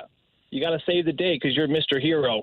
Well, I got good news for you. If something ever happens to your garage door, I got the guy for you. Call my buddy Jason at Schaefer Door Company. Go to schaeferdoor.com or give him a call, 636-782-3608. That's schaeferdoor.com with one F, SCHAEFER, door.com for all your garage door needs. If you got one broken, maybe it's a spring that popped, give them a holler. If you need a new garage, they take care of that. If you got a small business, heck, anything garage door related, Jason and his good pals at Schaefer Door Company will take care of all your needs. Their customer service is incredible. They scan all across St. Louis, but they are ready for your phone call. The best way to get a hold of them is through their cell phone. You can call them, you can text them, and they will take care of everything. 636-782-3608 is their number. Schaefer Door is a Clopay Master authorized dealer.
Hey, what are you guys called? The band? No, but seriously, what's the name of the band? God, that's one of the great. What's that song about? The Wait? I'm not sure. I have read, and you know what? I've gotten lost in a little Wikipedia on songs and meaning, and I've read this one, and it really, I don't even remember. I did read about it. Somebody's like traveling on the road. Yeah. The song is called The Wait. Take the load right off me. You know, LaRussa, his buddies, they all call him The Load because they said he was just so intense. What a nickname. He nicknamed everybody else. He was called The Load. Can you imagine that? It's unbelievable. I think some songs don't have much of a meaning at all. They're just trying to put words together with a beat they've got, and oh, this will work for a song. Maybe we'll make $10 million off this. There's not always some deep hidden meaning. Yeah. Well, a lot of times somebody in the band will come in with like a catchy kind of riff and catchy sound. Build around that. Yeah, and then they'll say, what do you got for this? My favorite, I told that story, the Greg Kinn band, where they had the sound they wanted, and he just started scribbling because he didn't have anything. He said, and then he finally decided, he goes, you know what? Those are going to be the lyrics. The Breakup Song by Greg Kinn. Is this a banger Friday, Jackson? Yeah, that's just the theme That's of the week. the theme of the week. It's just bangers, man. That's and that Just one. bangers, But the band worked a lot with Bob Dylan, right? They did a lot of. I believe that's correct. Right. And then the great film documentary, The Last Waltz. Was that Jonathan Demme or was that Scorsese? It's one of those. Big Last Waltz, names. I think, is Scorsese. Sounds right. Sounds right. We'll take your movie and music text here on a big Friday on the show. The Morning After, TMA presented by Brown and Crouppen, 8 o'clock hour, brought to you by Fisher Door and Window. Martin, Doug, Jackson, Kurt with you. Tim back next week. Will the Thrill is a friend of the show. Will Clark. He's also going to be at the LaRussa event next Wednesday. At Stiefel, was only here for a couple of months. Man, if you look at those stats, it's insane. He wasn't a huge home run guy, but he had like 14 homers in 50 games. And he's still involved with the Giants. He came on. He was a surprise guest. Probably gave the best clue that we've ever had of a surprise guest who tried to play along when he said, I had the same number, same position, same last name as another one that played here. Like, what? Oh, Clark, first base, 22. Will, not Jack, but he works with the Giants. And I guess he was out on the field. Do you think, Jax, I need the backstory I think first? it's, yes. Okay, so Will Clark works for the Giants in some capacity. Buster Posey is their Pobo, so it makes sense. Former players all around the organization. And I guess he was going to do some work with Rafael Devers at first. Remember, we had this great debate, Doug. Could he possibly, Rafael Devers possibly as a big leaguer, move over to first base mid-season? Couldn't possibly do it. No, it's way too hard. And as soon as he left Boston and got to San Francisco, he said, oh, sure, sounds good. Yeah, no problem. No problem. But I guess he was going to get some work over there with Will Clark, who was a tremendous fielding first baseman. But I don't know if he stiffed him or what the story is. So now Will Clark's out on the field talking to Dave Fleming, who does a lot of ESPN college basketball, a lot of ESPN work, but he's the Giants TV guy, one of them. And his brother works for the Red Sox. So Dave Fleming's out on the field talking to Will Clark, a couple of Giants guys. He said, oh, it's my brother, Will Fleming, works for the Red Sox. And I guess Will referenced the fact, they're talking about Devers. Yeah. Oh, yeah, I was supposed to do some work with him yesterday. He didn't come out or he didn't show up. And I don't think Will was mad about it. But whatever was discussed there was clearly off the record or not intended to be a topic. And apparently, then the announcer for the Red Sox mentioned it on the air because people in Boston are still torqued off about the trade, but how the whole thing went down. It's a giant mess. And I guess he shared that story, and it made Devers look bad. And people in Boston are like, there you go, figures. Guy doesn't want to be a teammate. And Will did not enjoy being dragged into the middle. And so Will Clark had a response. And Will Fleming, you can go off, motherfucker. All right? You want to take a conversation that we're having and then blow it out of proportion because you're a East Coast piece of shit reporter? Off. So he... Where does he stand on the issue? Doug, he wasn't happy. Tell us how you really feel. He wasn't happy at all with the reporter in Boston, Dave Fleming's brother. So careful what you pass along. That's all for the young journalists out there. Be careful what is and isn't on the... That's unbelievable. And Will Fleming, you can go off, motherfucker. All right? You want to take a conversation that we're having and then blow it out of proportion because you're a East Coast piece of shit reporter? Off. An East Coast POS reporter. And when he was here, he was just epic in his media. He was also towards the end of his career. The team was good. He's having fun. And he would bark at Ann Keel and J.D. Drew, made him get beers. La Russa said he's going to talk about that next Wednesday, how Will was like in charge of the room. And Yeah, he was always a real character. Yeah, and I don't think he was as much fun with media types earlier in his career, but when he got here, he was having a good time and he was fun. And I told that story too, where Frank, right before the playoffs, you were probably in the scrum, Doug. We're just standing around Will Clark on the field at the Old Bush. They're about to play the Atlanta Braves and the great pitchers. And Frank, with all of his intensity, he's like, okay, Will, in your career, Glavine, Smoltz, Maddox, how'd you fare? And he goes, you could look that up. Next. That was the end of the soundbite. You can look that up. Next. Is this Lexington Steel? Is that his follow-up question? It matters. It matters. He was a fun guy to watch play, though. Just a real pure hitter who hit anybody. With the Cardinals, he hit 345, 12 homers. That's from the ghost of the Pfister Hotel. Yeah, he came in. It just was immediately a big hit with the fans.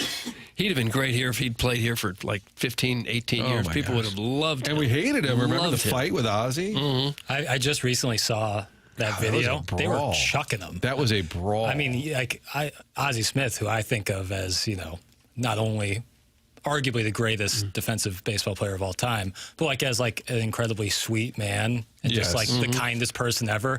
And I saw that video and he is just chucking blows right at Will Clark. I went into the Giants locker room when it was over to interview Will Clark, and there's 2 or 3 of us around there. And I said, so with the fight, you okay?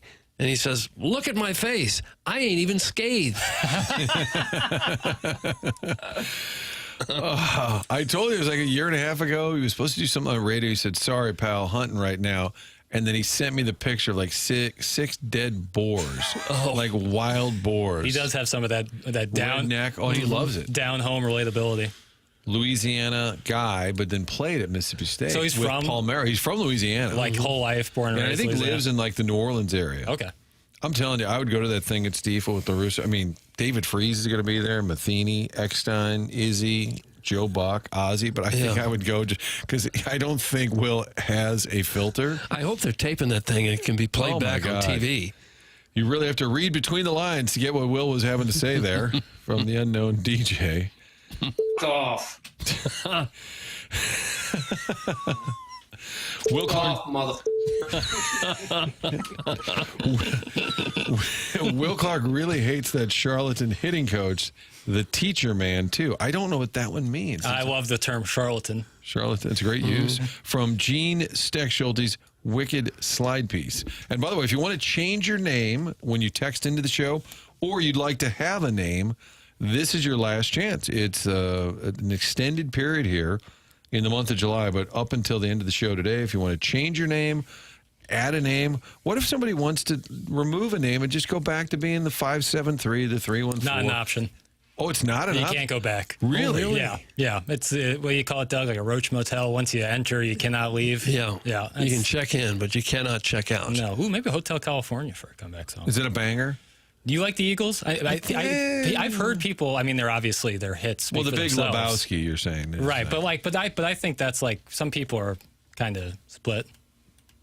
I like the Eagles. So you're asking, are you an Eagles guy? I went and saw them when they played at Busch Stadium. Yeah, just because it's so many hits, huge show. Yeah, I think they're probably victims of their success. Like you've heard every song 5,000 times. Yeah, but I like them. Probably don't have a ton in is it my iPod that I have? You still have an iPod? I wish I did. It would be nice to be victims of some success. Yeah. I hear I'd that. love to try that. Like I remember like actors talking about being pigeonholed when they're like in a really good TV show for a while and they can't get out of that character. It's like, yeah, but like if you're Julia Louis-Dreyfus, it's like, it's okay. You made a lot of money doing Seinfeld and you were very rich beforehand. But example. They'll always think of you as... Right. Although Veep, right? Veep is great. People think of her a lot of reverence there. I am forever Roman Polak's revenge. Triple stamp it. Except I look up and it says Wembley Woods Wacko. So you are not forever Roman Polak's revenge. Adam Welly in the Michelob Ultra YouTube chat says Doug loves when people break decorum. It's Adam Welly. You're all over that YouTube chat. Good for you. The Michelob Ultra YouTube chat. And Tim's going to tell us about Michelob Ultra, sponsor of the YouTube chat. The TMASTL YouTube chat is brought to you by Michelob Ultra. Michelob Ultra, 95 calories, 2.6 grams of carbohydrates. The sponsor also of the Dotem and the upcoming TMA golf tournament, which I think you can mark your calendar for sometime in early October. Michelob Ultra, perfect to enjoy with friends on a beautiful summer day. 95 calories, 2.6 grams of carbohydrates. It's Michelob Ultra, sponsor of the TMA YouTube chat. Harrison's brother, Master, would like to change his name to Joey Vitale Talks Too Much. He cannot. He cannot. His name He'll always be Harrison's His name brother. is etched into stone. Can't change it. He's tried. He cannot. Big tough. Martin, what artist would be on your iPod if you had one? I do probably still have my iPod somewhere. It weighed like about 10 pounds. Oh, like you had the original one? Oh, and then I had the charger pack on the back. So you would go to the gym and you would be lifting weights, but your short pocket would just be sagging down to your knees. It was so heavy. And we've really made a huge jump in personal headphones. Because you remember those original Apple earbuds were just plastic right in your ear, and it would just forever. If they were a little too big, it would really start to hurt your ears after a while. We've come so far with Bluetooth headphones and everything. People used to run with big cans on their head. Oh yeah, but they're kind of like with the Beats are cans more. I mean the size. Yeah, for sure. But now they make like wireless. They've been making for a while wireless Beats headphones that are all This Bluetooth is going to surprise connected. you, but I still have the wire headphones that I would use at the gym, and I'm like sometimes get stuck. Well, no, I mean some people like it because like with Bluetooth you have to charge the charging case, and if you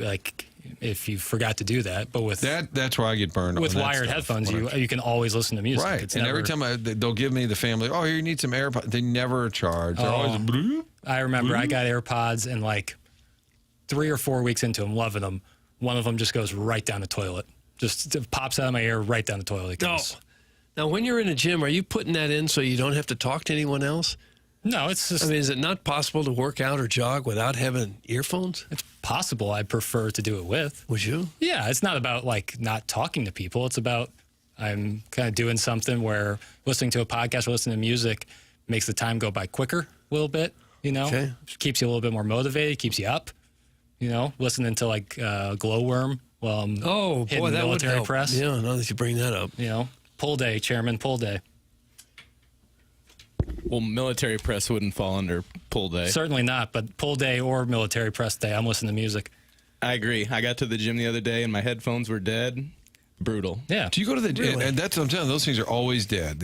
Go with the old cabled headset that you'll trip all over stuff, but it always works. KG, don't you go to the gym at like 4 a.m.? Typically, I'm walking in around 3:30. God, dang. Committed. When are you sleeping? Yeah. There's not a whole lot of that going on in my life right now. Really? Sleeping. Yeah. Wild man. It's not a wild man situation. I was kidding. I bought the new college football 26 video game yesterday, so that kept me up a little later than I'd like to. For heaven's sakes. Coach Drink's in the game now, so I got a little Diney I'm working on with Coach Drink. Do they have him come out and say he stands on business? Okay, crazy man. They may put that in the newest patch, but... So are you getting 4 or 5 hours a night at least? I think around 4, but then I typically will catch a little boy nap in the afternoon. A boy nap. Heard that. Yeah. Is that a man nap? Okay. Oh, no, it's a boy nap. Yeah. Okay. Hey, little Jackie Papers, love to hear about your workout routine. Can we get back to name changes? That's from Dandy Don. A lot of bike riding. I do a lot of bike riding. By the way, Dandy Don, who was kind of poking you, I noticed, does not have a name. It's just the I'll add Dandy Don. I like that name. I thought maybe he had poked you before and you just held firm. No. Okay, so you don't hold grudges. No. Life's too short to hold grudges. Never burn bridges, never hold grudges.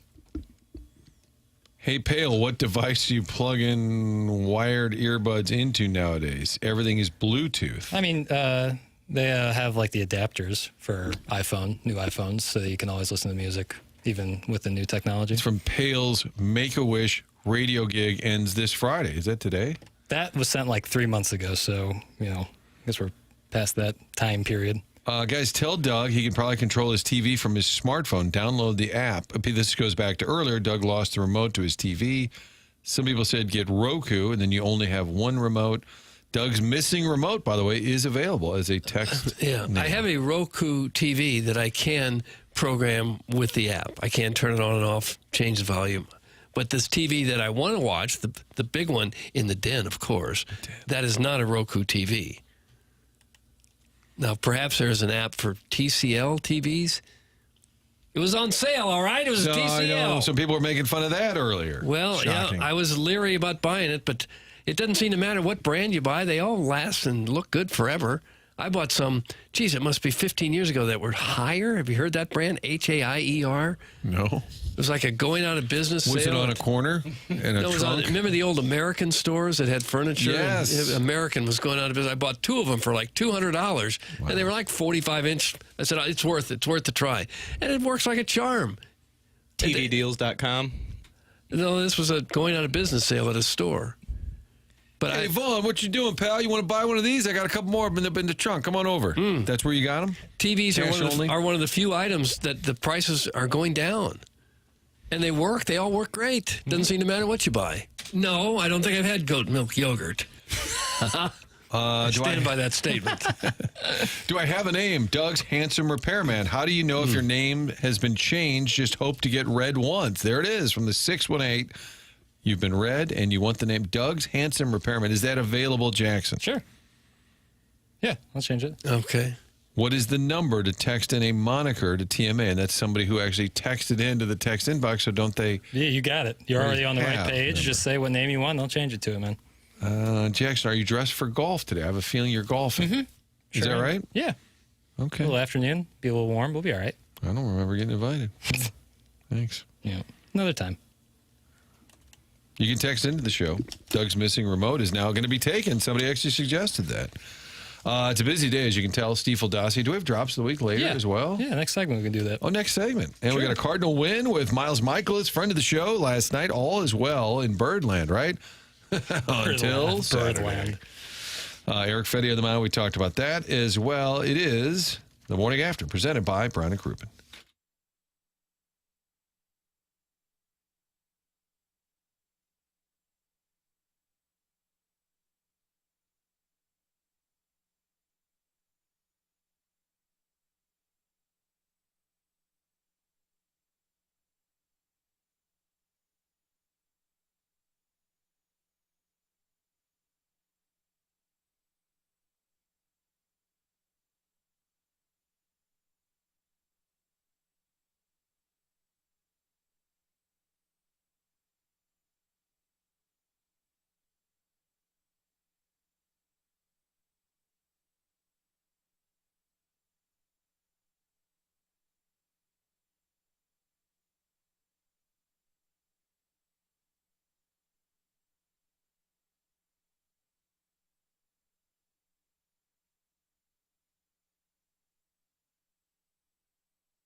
This is Jackson with a Sports Center update brought to you by Saliga Heating and Cooling. The Cardinals are back in action tonight, taking on the Atlanta Braves with a 7:15 first pitch at Busch Stadium. Matthew Liberatore towing the slab for the Cardinals. That was another Sports Center update brought to you by Saliga Heating and Cooling, a Daikin heating and air conditioning dealer.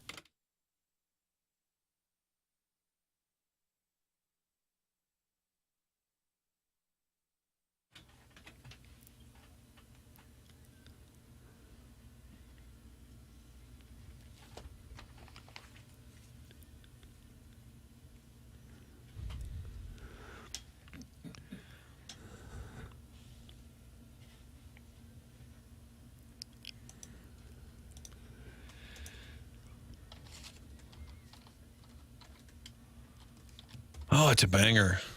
Kind of old school bangers, I would say. If there's a theme that I'm picking up on right now, Jackson, you're in kind of an old school vibe. There is a theme, actually, now that I've come up with it. But hold on. You just stumbled into a theme. But I'm not going to say. Oh, we have to guess. Well, okay. Just let more songs go. Okay. More segments, you'll figure it out. So moving forward, you're going to feed off of this theme. Yeah. What are the other ones we've heard so far? The Wait by the band. Now Heard It Through the Grapevine. Okay. Is it the Big Chill soundtrack? Damn it. Yeah. Was it? Yeah. Guys, I work in construction. I have wireless beats. I had one pop out of my ear straight into the porta potty John. Needless to say, things are tight. Had to noodle my arm in the warm, hot mud to fish it out. Thanks. Oh, that's from the Midwest. Let it go. Let it go if it falls in there. I think at that point, what do they cost? What's a good set of beats? I mean, the earbuds. Yeah, really? more than what you're comfortable 50, with. 60, 70? Way more. Really? Yeah, probably closer to $200.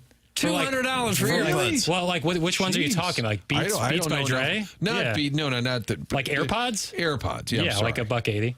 Oh. Well, what are the knockoff? Just earbuds. Yeah, you can get cheaper. You can get a lot cheaper ones, but Ooh, if you want Apples, okay, would you dig into the porta potty if yours fell in? No, I told you. I got them one time. I'm saying I guess there's some cheaper ones, some older models that are a little cheaper. Is this cheaper. like Doug's billion baseballs being? No, I meant to say million. Like pro models are a little more. They're noise canceling ones. Yeah, I guess you can get some for $100. Would you dig in for $100? No. That still seems like a lot for a little earbud, doesn't it? $100. When we went to Florida, I was with you fellas at the airport. I bought some. I always had the cabled, wired ones. My family makes fun of me, so I bought a set at the airport for like $60. Like a month later, they're broke. They just split in half. Yeah, that'll happen. A little bit of room to move around, and I guess the first time nobody came for a while. No. I was in one of the wrong ones, and then I just switched over to a busy one, and then I don't know, just some chick came in, and supposedly she saw me or whatever. Oh, I wouldn't be laughing. Maybe he was in there looking for his earbuds. Yeah, you never know. Every time I hear somebody now, there's a lot of people who sound the way who's going to talk like this. Every time I hear that voice now, I'm picturing somebody swimming in the bottom of a pool. Oh, God. Well, I have Apple earbuds, and they just don't work. They work sometimes, and then sometimes they don't. I've tried to use them in the airplane. Oh, it works great. And the next time, doesn't work at all. Charge them up. Oh, works great. Charge them up. Doesn't work at all. I can't remember. It might have been either the Jamaica flight, Doug, or Jupiter back home here. But you kept trying to play some piece of audio, and he had his earbuds in, and it kept playing off his phone. Oh, yeah. But it was like he would sit there for a second, couldn't tell if it was his AirPods or if it was the phone. No, and then he would try it again and try it again. And after 4 or 5 times, I think he kind of just gave up. Technology hates my guts. Yeah, I've witnessed it. I've witnessed it. It's things happen to you that I never see happen to anybody. Right. With technology. Oh, I know. And it's not always user error. Sometimes, but not always. Yeah, I'm cursed with technology. Yeah. I would like to get that remote back, though. That's there's your weekend, You're right? Have to interrogate your grandson. Oh, yeah, I'll give him one light bulb in the room swinging. Yeah. There's no telling what he did with it. All right, well, we got the porta potty guy. That's an old drop, but we have newer drops, things that happen on this show. We sort of do an audio audit, and at the end of the week, we always do the drops of the week. Morning after. Drops of the week. Yeah, you guys drop it like a hot dog. It's a wonderful drop. Indeed it is. Flip that off. Flip that off. Flip that off. Flip that off. Flip that off. Stop the fast food. Do a sit-up. Do something. Hey, man, you might want to mix another ab in or two, you know? No, I don't think I've had goat milk yogurt. just to get wet. Oh, man, I was in the crapper and somebody just went deep. He's like the sperm and like an egg. They get fertilized. No, it's fertilized. But it don't happen overnight. It don't happen overnight. And I'm going to tell you the truth. That's why you hit the play button. He's an embarrassment. I asked for a vodka tonic, and they looked at me like I had 3 heads. Stretched too far. You were hot, weren't you? Darn right I was. That was Drops of the Week. That's one of my new favorites. You were hot, weren't you? Uncle Rich sliding by the show. I really like this one. And I'm going to tell you the truth. That's why you hit the play button. He's an embarrassment. I really like that one. That was Kevin Keatsman taking down Patrick Mahomes for having a dad bod. Yeah, there's a lot of you saying it, but the Rich Gould one, you were hot. I can't get over her voice afterwards. Like, it just sounds like such a cartoon character kind of thing. I'm going to play one more time. You were hot, weren't you? Darn right I was. Darn right I was. It sounds like a little kid on a Western. Yeah. Pa! She was playing a character. As a roller derby player, I'm sure she was playing a character. Yeah, and that was 86, right, Kurt? 1986? Yeah, 86. Yeah, so, microphone technology back then. Skipper's calling. Hadn't gotten the I don't know why. Can't confirm. Tony La Russa calling Martin Don't know at why. 8:49 on a work day. 8:49. Hey, doing a show. What's up? Just tell him new number and then give him the warm line. And then I never answer. Pipe him in. I never answer. My wife's like, why? And I said, because I may have said something stupid. I don't know. I don't know what I said. Was it in the Drops of the Week? Would he call and yell at you if you said something? He never has, so I don't know why. I'm just paranoid because we say so many things on this. My boss, I have a newer boss at the 2 Fox. Well, I guess it's been about 6 months. And then she'll say, I was listening to the show today, and I'm horrified. Doug. Oh, yeah. I always say, what time? And then I try and in my brain. Fingers crossed for 10:15 or something. And the 3 or 4 times she said it, she said, you guys are talking about the Blues. And I'm like, oh, thank God. Yeah. Oh, thank God. I told you I got called in once by a new boss years ago in the old show, and he'd only been there a couple of weeks, and he says, is it true what I'm hearing? You had a threesome with porn stars? I said, no. There were 4 of them. It's not true. A raccoon is out on the, or it's a kitty cat. Oh, yeah. A lot of people can't tell when we're just kidding, when joking, when other people are making stuff up. That laugh, that woo, just doesn't exist anywhere else. No, it just does not exist. It's as old school as it gets. Jackson, when you and Tim were newer to 101 years ago, I had a friend who's a 101 listener ask me, because I'm a longtime TMA love, how does Jackson have a STLCC membership, that St. Louis Country Club? That was a joke. Right. In the early days. My mom once asked me, she's like, when did you join the country club? I was like, what are you talking about? Yeah, Mom, I just decided. Come on, Mom. Like, you got to, like, I get it all. You thought I was driving a purple Mini Cooper. I did. I have people all the time actually ask me if I was going to the Hamptons. I guess we're doing, I love the playing the bit well. Your mom thought, hey, Mom, I got to finish editing Drops of the Week, and then I'm swinging by the club. Which one? Oh, St. Louis Country Club. Right. Like, I was playing an event with Tim, and the joke was like, Tim was playing in my event, and my mom was like, when did you join a country club? Like, where you have this event? And I was like, oh, man. But she's the best. Shout out, Mama. Shout out, Mom, with her shawl. Yeah, she loves a shawl. I wrote down the number because somebody texted the show a while back and said that they could get us on at St. Louis Country Club. He said, let me know if you boys ever want to play on a Monday afternoon. Sure. I have that number. And I asked the gang, do you want me to reach out? You guys said yes. You don't think? I think it was real. Oh, Just said, would you guys like to kick the tires on it? Would you like to play on a Monday at St. Louis Country Club? All right. We've got friends in high places. As opposed to low places. And you think they will extend a membership opportunity for us if we go on? But I know one time, like in October, it's a pleasant time to be out on the course. Absolutely. Unless there's a playoff game that we got to work. Get to work. We get to work. Yeah, cards are right there, Doug. Game back in the wild card for the third wild card spot. 5.5 back in the division, 50-44 now after the win last night. Miles Mikolas back on top of the world, Doug. Well, he should be. That was his best performance of the year, I think, wasn't it? He may have gone longer in games. I'm sure he has in 5 2/3. But I don't know that he's been any more effective than that. Exactly what the doctor ordered, I say.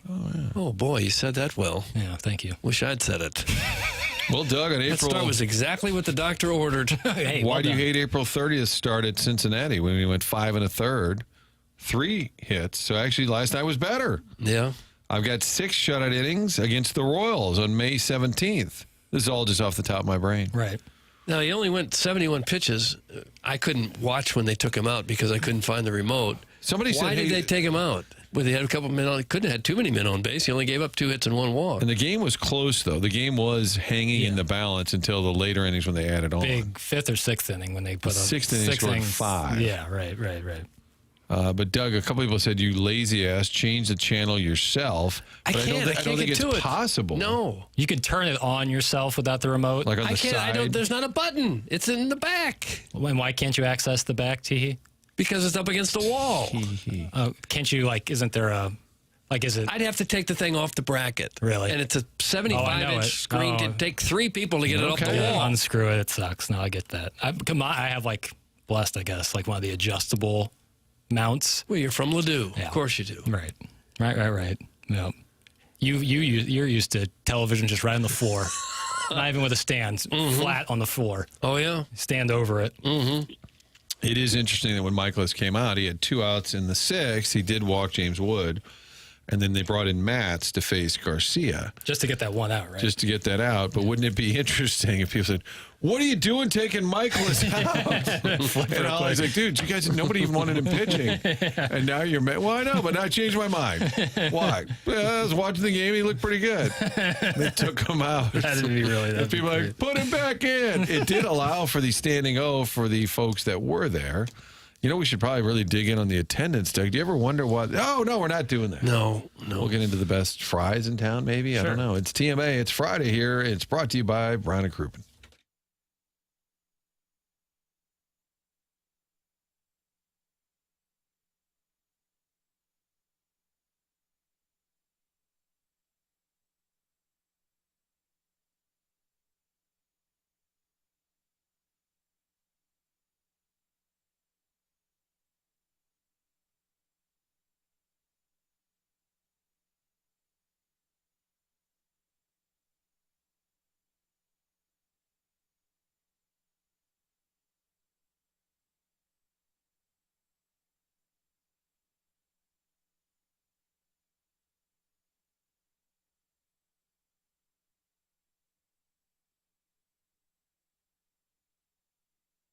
Jackson likes it when I just sit here and just breathe heavy for a while, just to let the listeners know we're about to do some business.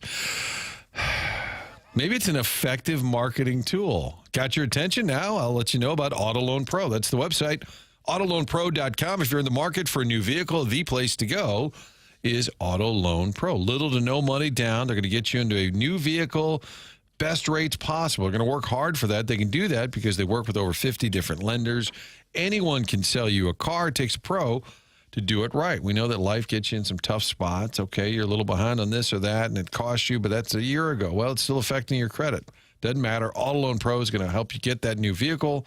In addition to that, they want to help you understand how the credit industry works. They've put together a playbook, and you can download it for free on the website, autoloanpro.com. Just scroll on by. You'll go down. You'll see Robert Thomas, friend of the show, does those TV commercials for Auto Loan Pro, and then see the playbook, download it, and understand better what's going on. The next time around, you get the car of your choice. Next time around, get an even different car. You're learning how it all works and getting a vehicle, all of it in one spot, autoloanpro.com.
It's a Big Chill Banger Friday.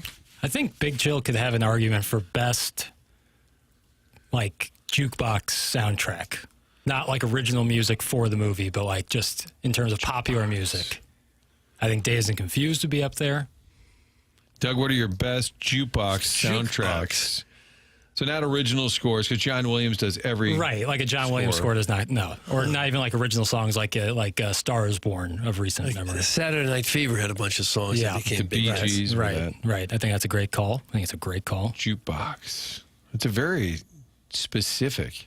Well, I think genre. It's only. I'm trying to think. Scorsese does a like in Departed has a lot of great. Like Almost Famous, maybe. Yeah, But you can only judge that based on the music that you like personally. Sure. Yeah. Little Jackaroos Friday Bangers on the morning after 9:02. We've moved into the 9 o'clock hour. Fisher Door and Window 8 o'clock hour has given away. They handed the baton off a little cleaner than Jackie and Joey. Jackson's mad at me. It was funny because Joey was supposed to do a commercial, and I guess he wasn't ready. He's been hitting the head a lot, and then you went to him, and people just heard heavy breathing.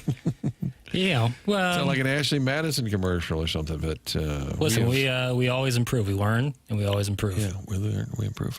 9 o'clock hour is brought to you by Mark Hanna, Evergreen Wealth Strategies. A lot of texters involved on the show, as always. Part of that conversation. Somebody said the Forrest Gump soundtrack. Yeah, that'd be up there. A lot of great ones. I don't remember the Forrest Gump soundtrack. I mean, obviously, Fortunate Son, Run on Empty, Jackson Brown. Guardians of the Galaxy soundtrack is strong. Yeah. James Gunn, who's in the news right now with Superman, St. Louis and St. Louis University High alum, directed Guardians of the Galaxy. Class of 84? Coach Kornfeld probably remembers James Gunn. Big Chill soundtrack, always on at college parties in the 80s. I could see that. I'm sure. Play some Ben E. King. That's from Big Bad. Don't tell us what to play. Stand By Me? Ooh. Other than Stand By Me, what is your favorite Ben E. King song? Not positive I could give you another one, but Stand By Me is like an all-timer, so you don't even need another one. Another vote for Guardians of the Galaxy. Terrific jukebox soundtrack. So people are not only suggesting, they're also aware of what you mean by that. What was up, Kurt? Animal House has a pretty banging soundtrack. Great one. Oh, the Sam Cooke one, What a Wonderful World. So good.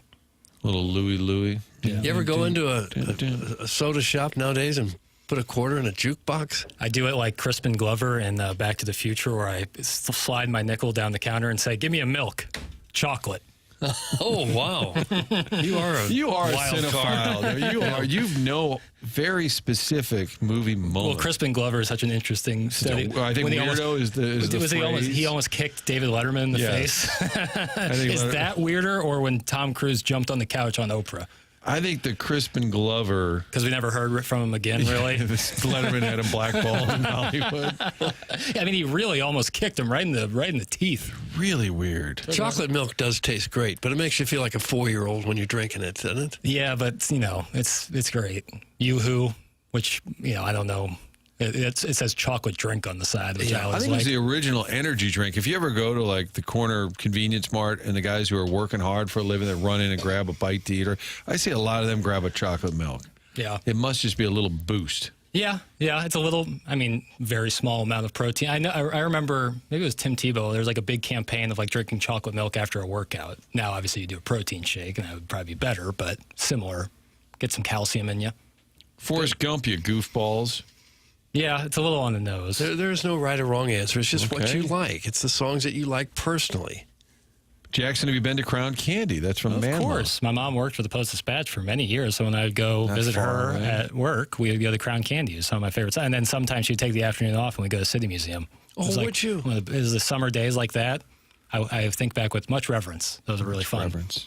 Singles soundtrack for all you Gen Xers. I don't remember the soundtrack. Yeah, I don't know much about that one. Okay. Dirty Dancing, sick soundtrack. Mm-hmm. Thanks, Scorsese.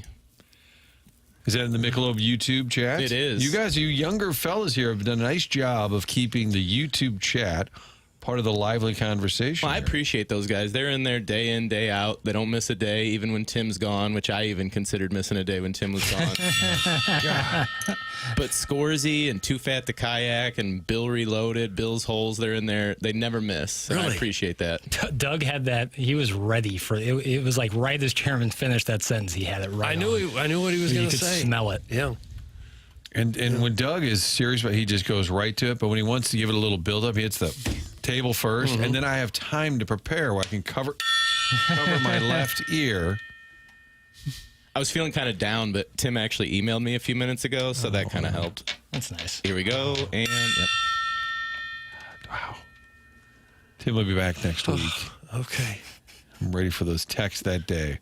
Thank God. It was horrible. And then it'll be like they talk sports, and then they talk non-sports. Yeah, and then it'll be they like had guests, and then they had no guests. the student who tattles to the teacher about what they did with the sub.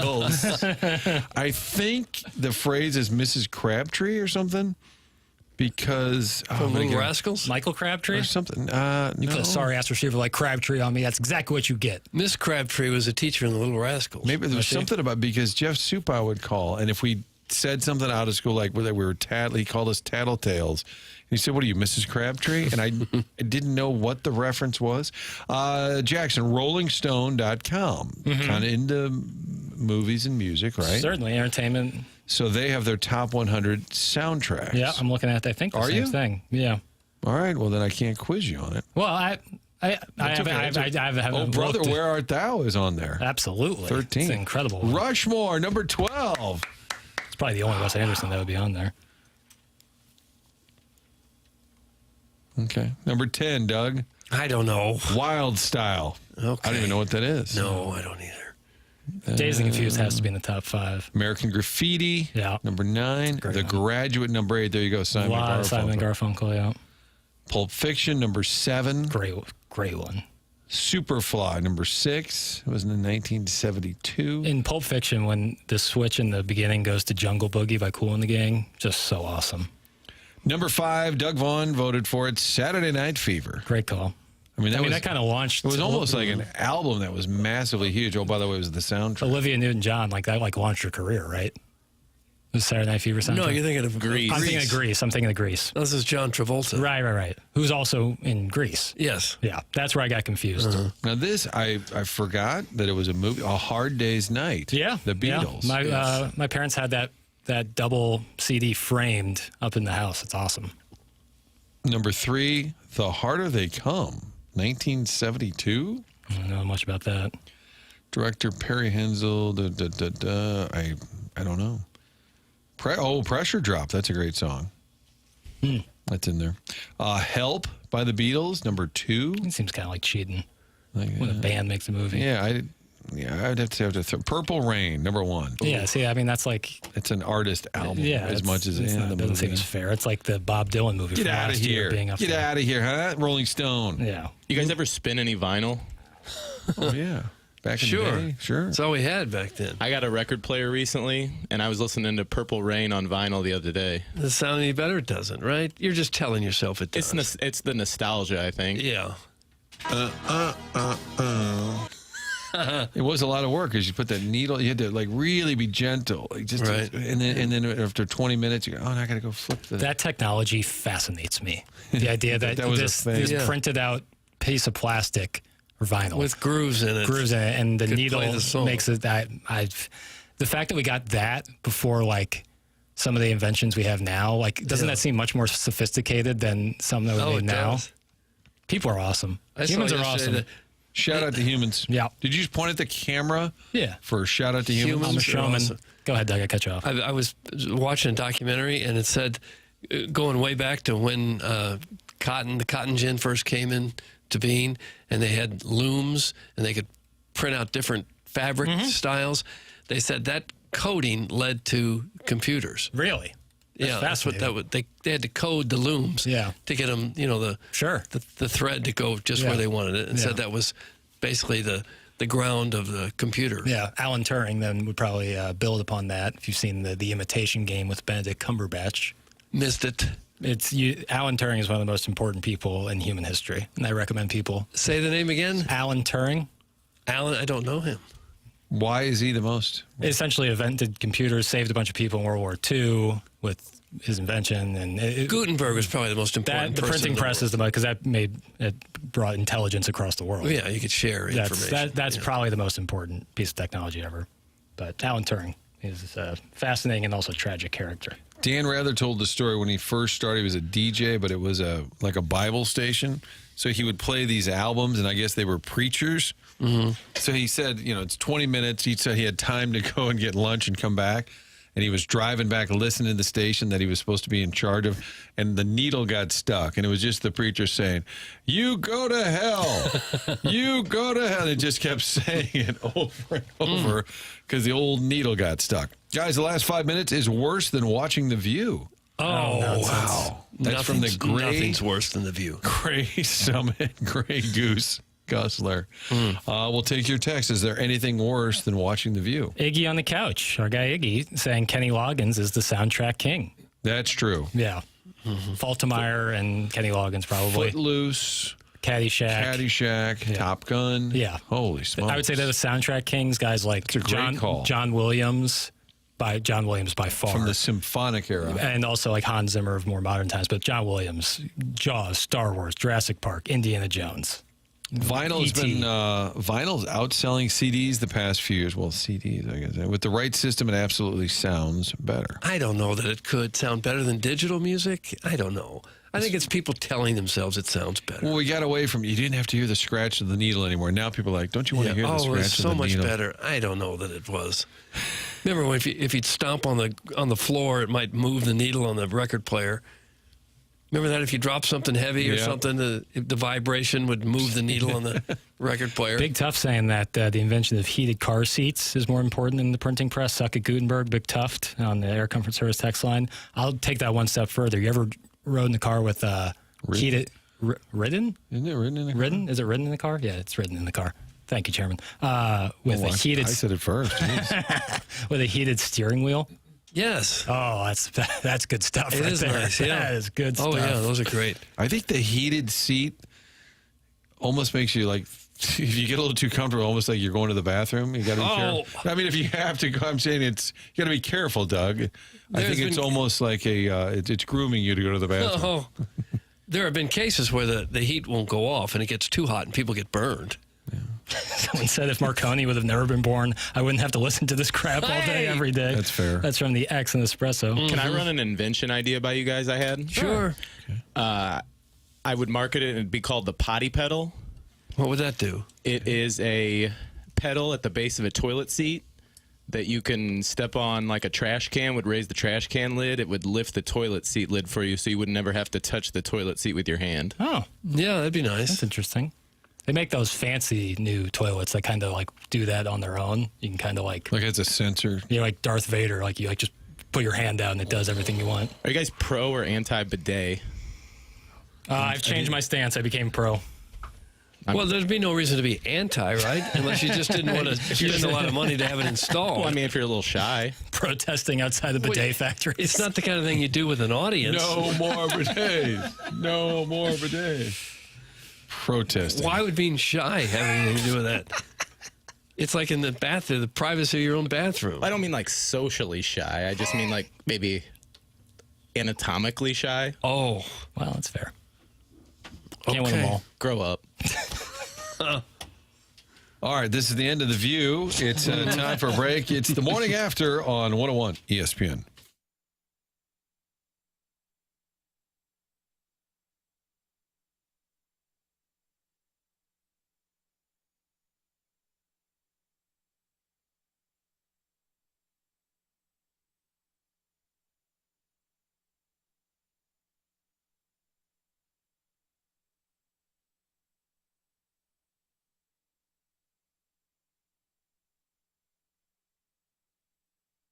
Want to go to Florida, Vegas, Hilton Head, Knoxville, Gulf Shores, all these great spots. You can get there with one airport. It's Mid-America's St. Louis Airport. You can book the flight at flymidamerica.com. Great rates from Allegiant Airline, great destinations, and convenience. That's what you get at Mid-America's St. Louis Airport. You park for less than $10 a day, walk in, get through the gate, security, get to the gate.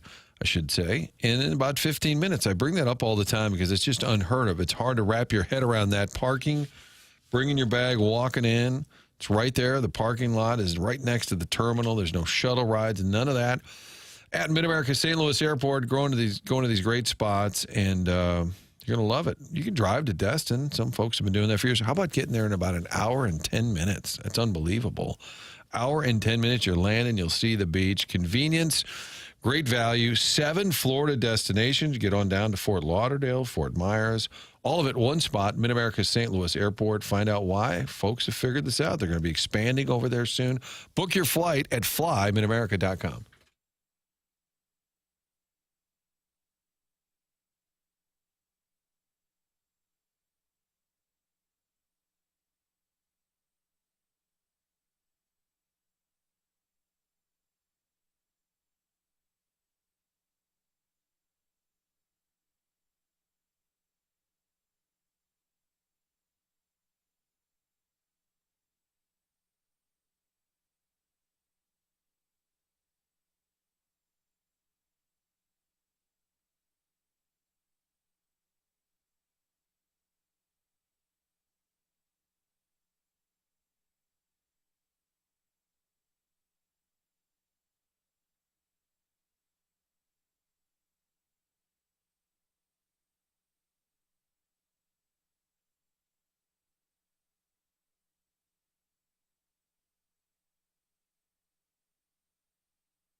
So the Bangers gave way to the big chill. Sometimes it's birthdays. There is a theme. Just when you think there's not a theme, Doug, there's a theme. Yeah.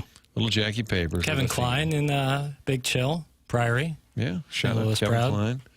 Joe Beth Williams, Jeff Goldblum, William Hurt. Yeah.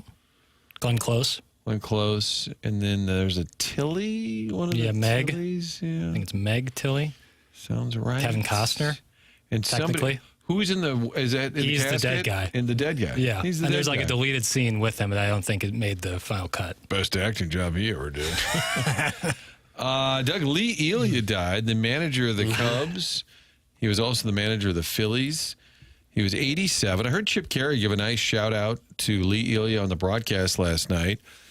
And he said, who should be remembered for more than just one rant in Chicago. But Lee Elia is best remembered for the rant. And if you think about it, if you're a Cardinal fan, you should love Lee Elia. What are you straining about? Because is there audio of it? I wanted. I in the meant dossier. I meant to cut. No, I know. I meant to cut it, and I didn't, and it's full of expletives. For heaven's sakes! It's so full of expletives. Well, here's what the Stiefel dossier. Well, you got time. Well, I can't add the because bleeps. It's 3 minutes. Is there one on YouTube that's I can try to find it. version? I can try to find it. You just don't talk to me for about a minute and a half. Don't tell us who to talk to and who not to. Not a problem, pal. If it says in the Stiefel dossier, Lee Elia, manager of the Cubs and Phillies, dies at 87, which I had made a note to bring up because, as Chip Carey was pointing out, he's a great baseball man. He worked with a lot of players, younger players, etc. But all he is known for is his epic rant ripping the Cubs fans. And underneath here in segment 9-2, it says famous Lee Elia tirade audio. And then, Doug, it says parentheses coming soon. Like a new movie coming to theaters near you. So that's fine. But my point is, how would you like to be remembered? I wonder if he cared. I never heard over the years if he was like, I don't want to be known just for that. Hal McRae had an epic explosion. Oh, he did. He was yanking phones out of the wall. Throwing tape recorders. I talked to him about it once because he was the hitting coach for the Cardinals. And he just laughed about it. And I said, did it ever bother you? Like that clip was just wildly famous and situ bleepination. The way he weaved in swear words was epic. But I don't think he was known for that. But Lee Elia was mad at the Cub fans and basically said they're a bunch of bums. Thing. I hope we get hotter than just to stuff it up than 3,000 people that show up every day. Because if they're the real Chicago fans, they can kiss my right downtown and print it. My what am I supposed to do? Go out there and let my players get destroyed every day and be quiet about it? For the nickel-dime people that show up? The don't even work. That's why they're out of the game. They want to go out and get a job and find out what it's like to go out there and earn a living. 85% of the world's working. The other 15 come out here. That was the takeaway. Basically, just destroying the fans who do show up, saying they don't have jobs, turning on the fan base like nobody ever has. And I love the fact it was the old, newspaper days. Go downtown and print it. He's telling the assembled media, go downtown and print it. It's just shy of Mike Ditka. That clip we play of Mike Ditka. Gosh. When you have a rant like that, that's going to become the defining moment of your career. Right, like Mike Gundy's been coaching Oklahoma State for however many years. It's still the "I'm a man" rant. That's the only thing you know. I'm a man. I'm 40. Yeah. We have a texter. I don't know how often. Maybe he's changed his name, he or she, who would text in as Mike Gundy's unread newspaper, and that was always like my favorite text name. That was quite a rant that Gundy had. That was very nice. What's the old Colts coach, Jim Mora, about the playoff? Oh, yeah. The playoff. Wow. We just want to win a game. Yeah. Allen Iverson, borderline, who's an MVP, one of the greatest players of all time. The practice thing is still just like is an all-time. You can't forget. Not a game. But 85% of the people in this world go to work. The other 15% come to Cubs To ad-lib games. that line is true. It's like he works at Second City, just down the road. And I think Cardinal fans Lee, you give it to him. Cub just basically. But it's not just people in sports. Any phase of life, really. If you do one thing that's really outrageous, that's what you're going to be remembered for. Like Doug wearing a blouse on Fox 2. Well, like Lee Oswald only shot one person, as far as we know.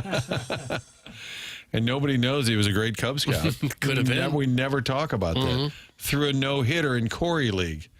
Poor Lee Harvey. Yeah. Nobody mentions Always that. gets buried. Hold on. Lee Elia spent 50 years in professional baseball, Doug. There's 3 quarterbacks on this football team. Whichever one starts. Whichever ones don't, will back him up. Period. Cut and dried. It's nobody's concern but ours. Nobody's. Next. Injuries from the game. Talk to the trainer. Next. Mike, why are you in such a bad mood? What do you care? Okay? If you were 2-7, you'd be in a bad mood, too. The Lee Elia rant was in April of that season. That's like it could be a long year. Skipper saying, first week of the season. You imagine Lee Elia, because it's the first month. The Cubs dropped to 5-14. They had a home loss to the Dodgers. The Wrigley Field crowd of 9,391. Wrigley Field crowd threw garbage at players. Oh, well, that's going over the edge there. So, to be fair to Lee Elia and his resume, when he snapped, they did fall to 5-14, and that was a year before the magical '84 season for the Cubs. But that was with Don Zimmer. Doug, I think they called him Popeye. The Wrigley Field crowd of 9,300 threw garbage at players. Elia responded with a rant that lives on, with censored versions still being played on various programs years later. How do you get away with throwing garbage at players? Like, what are they talking about there? Tomatoes? Or I guess what kind of garbage did you bring to the game? I'm trying to throw a hot dog wrapper. You can't throw that. It's just going to start floating. Yeah. There's a giant hefty bag they hauled in from out in the dumpster. I'm assuming it's concession trash. One would think. Know. Yeah. I guess, but there's just not a lot of, you can't get a lot of distance out of much concession trash.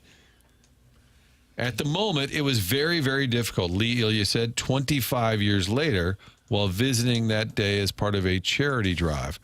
But you sit here, you're 70 years old, you look at it and you say to yourself, it was unfortunate, but for crying out loud, we're human beings, you make mistakes sometimes. So he actually, 25 years after the fact, which would have been, 2008, actually was asked about it, talked about it. Yeah. So I think that would have to be on the Mount Rushmore of rants. Someone texted in Dennis Greens should be included on that. The former Arizona coach. Bobby Knight had a few. There were. The John Chaney attack on Calipari isn't really a rant, but it's a really awkward post-game moment. Came in to beat him up or something. Earl Weaver had some good rants on the field. Yeah, there's the famous one where he's mic'd up. Yeah, yelling at the umpire. And he looks, I know he was a short guy. He looks even shorter in that video. He's it's like a cartoon character. It's like a low angle, and he legit looks like, yeah, you're right. He looks like he's just fired up. And Will Fleming, you can go off, mother. All right? You want to take a conversation that we're having and then blow it out of proportion because you're a East Coast piece of shit reporter? Off. Might be a new entry. Will the Thrill with a new entry, although I don't think he would ever consider himself. No. I don't know what he would use. It is the morning after. It's presented by Brown and Crouppen. We got that Michelob Ultra YouTube chat, which the Kurt, the Jackson have been monitoring closely. The Air Comfort Service text line is 399-9646. A lot of great texts and topics. We'll have email of the day. The Design Air email of the day is how we close out the show. A lot of Cardinal discussion, as well as people saying, you know what they keep saying? Where's Tim? Where's Tim? Where is he? Here he is right now talking about Design Air Heating and Cooling. Okay. Design Air Heating and Cooling is the sponsor of our email of the day on TMA, and they are also the longest running sponsor on the morning after. Martin is a client, Doug is a client, and I am a client. And we are clients because we know that when we have any issues with our heating and cooling system, we can count on Design Air Heating and Cooling. All you have to do is go to designairservice.com. Fourth generation St. Louis business. Seth Goldcamp and his family have served over tens of thousands since 1904, and it's the longest running TMA supporter on the program. It's Design Air Heating and Cooling, sponsor of our email of the day, longest running sponsor on TMA, and we all personally endorse Design Air Heating and Cooling. Online at designairservice.com.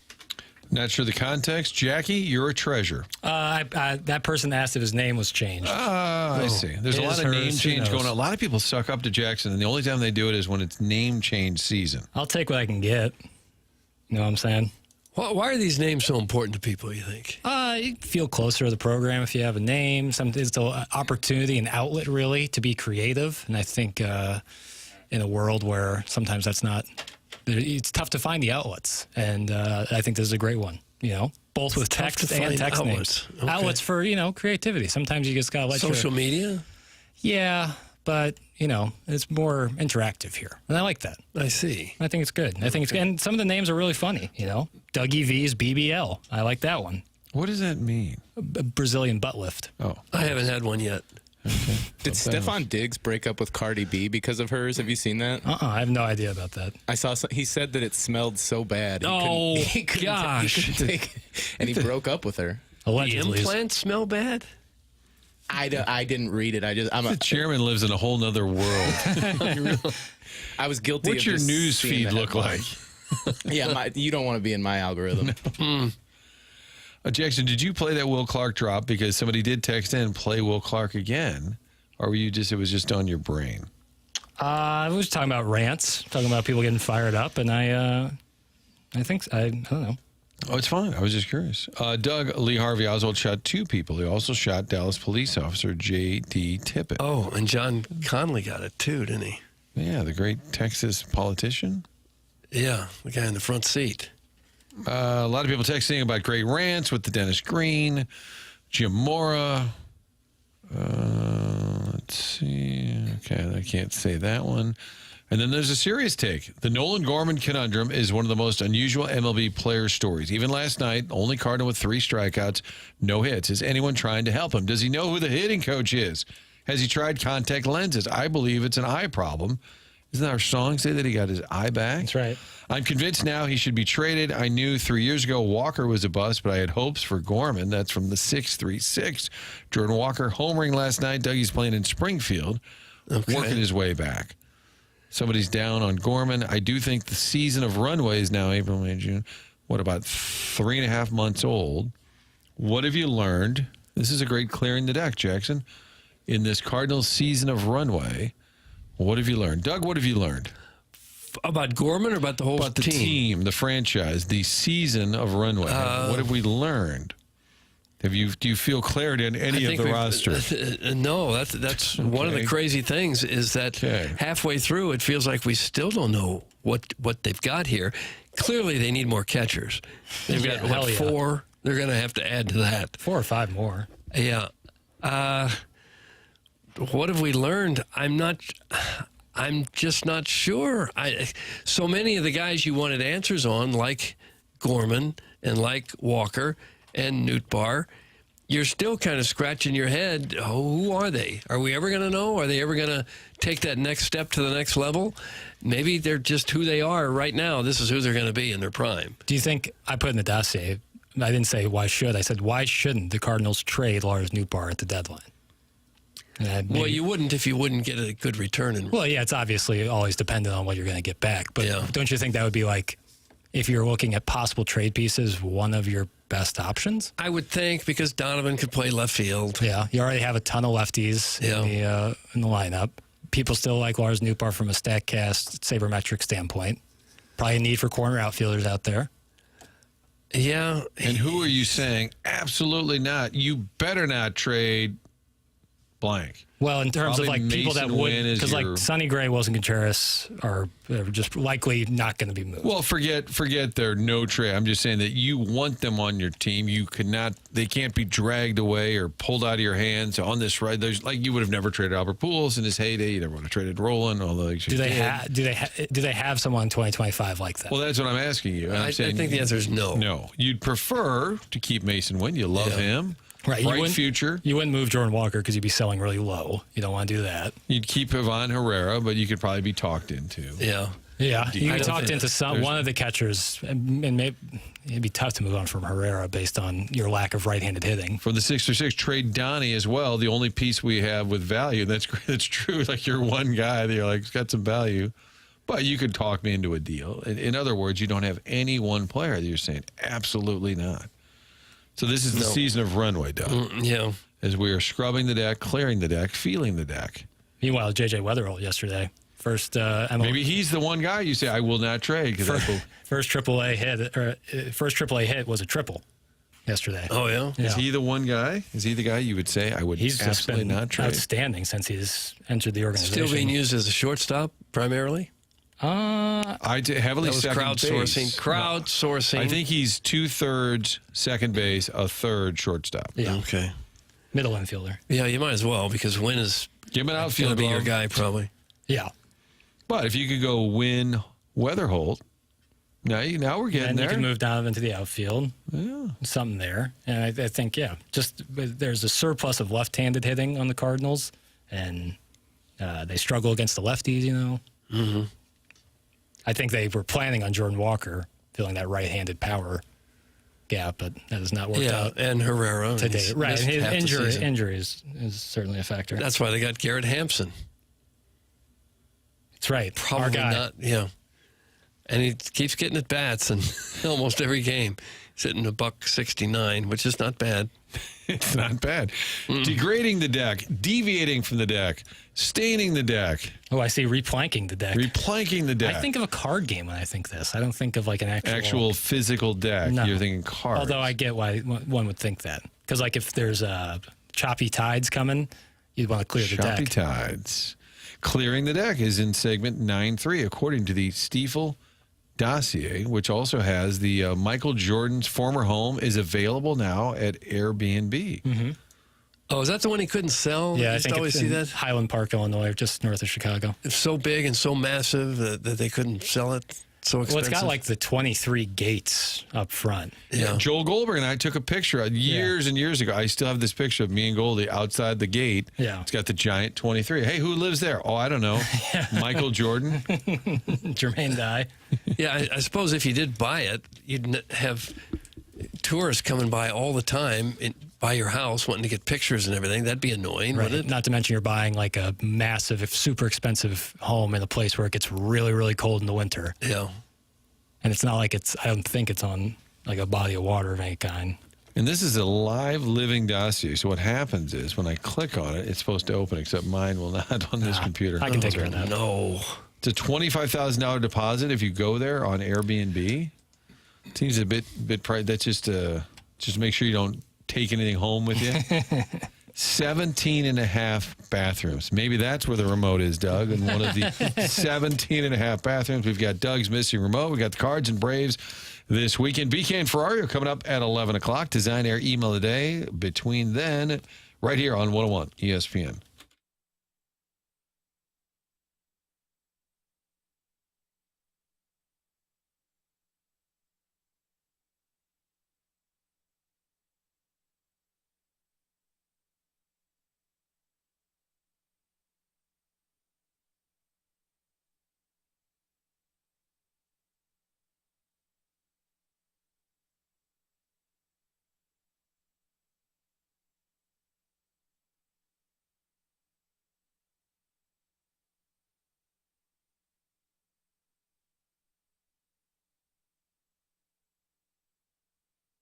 TCU working with the St. Louis Zoo. Share some fun facts about the St. Louis Zoo, which cares for about 12,000 animals that represents nearly 450 species. The St. Louis Zoo has a great impact on wildlife conservation. It is significant, and that's why Together Credit Union has partnered up with the St. Louis Zoo to offer that exclusive St. Louis Zoo debit card. That Zoo debit card will round up the change from your transactions. Every time you use it, they donate that money to the St. Louis Zoo. Those donations help further the zoo's mission of animal care and management, wildlife conservation. That Zoo debit card also means you get some special perks with membership, discounts, attraction tickets, parking perks, much more.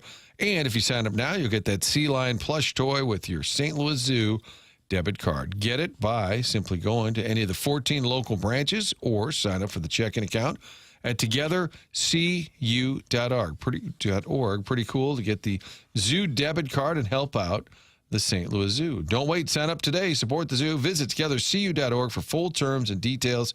Together Credit Union, federally insured by NCUA.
This is Jackson with the Sports Center update, driven by Johnny Londoff Chevrolet and Johnny Londoff Autoplex. New Orleans Pelicans forward Herb Jones has agreed to a 3-year, $68 million contract extension with the Pelicans, his representatives tell ESPN. That was another Sports Center update, driven by Johnny Londoff Chevrolet and Johnny Londoff Autoplex. See Londoff.com. Chevy, together we drive. Are you kidding me?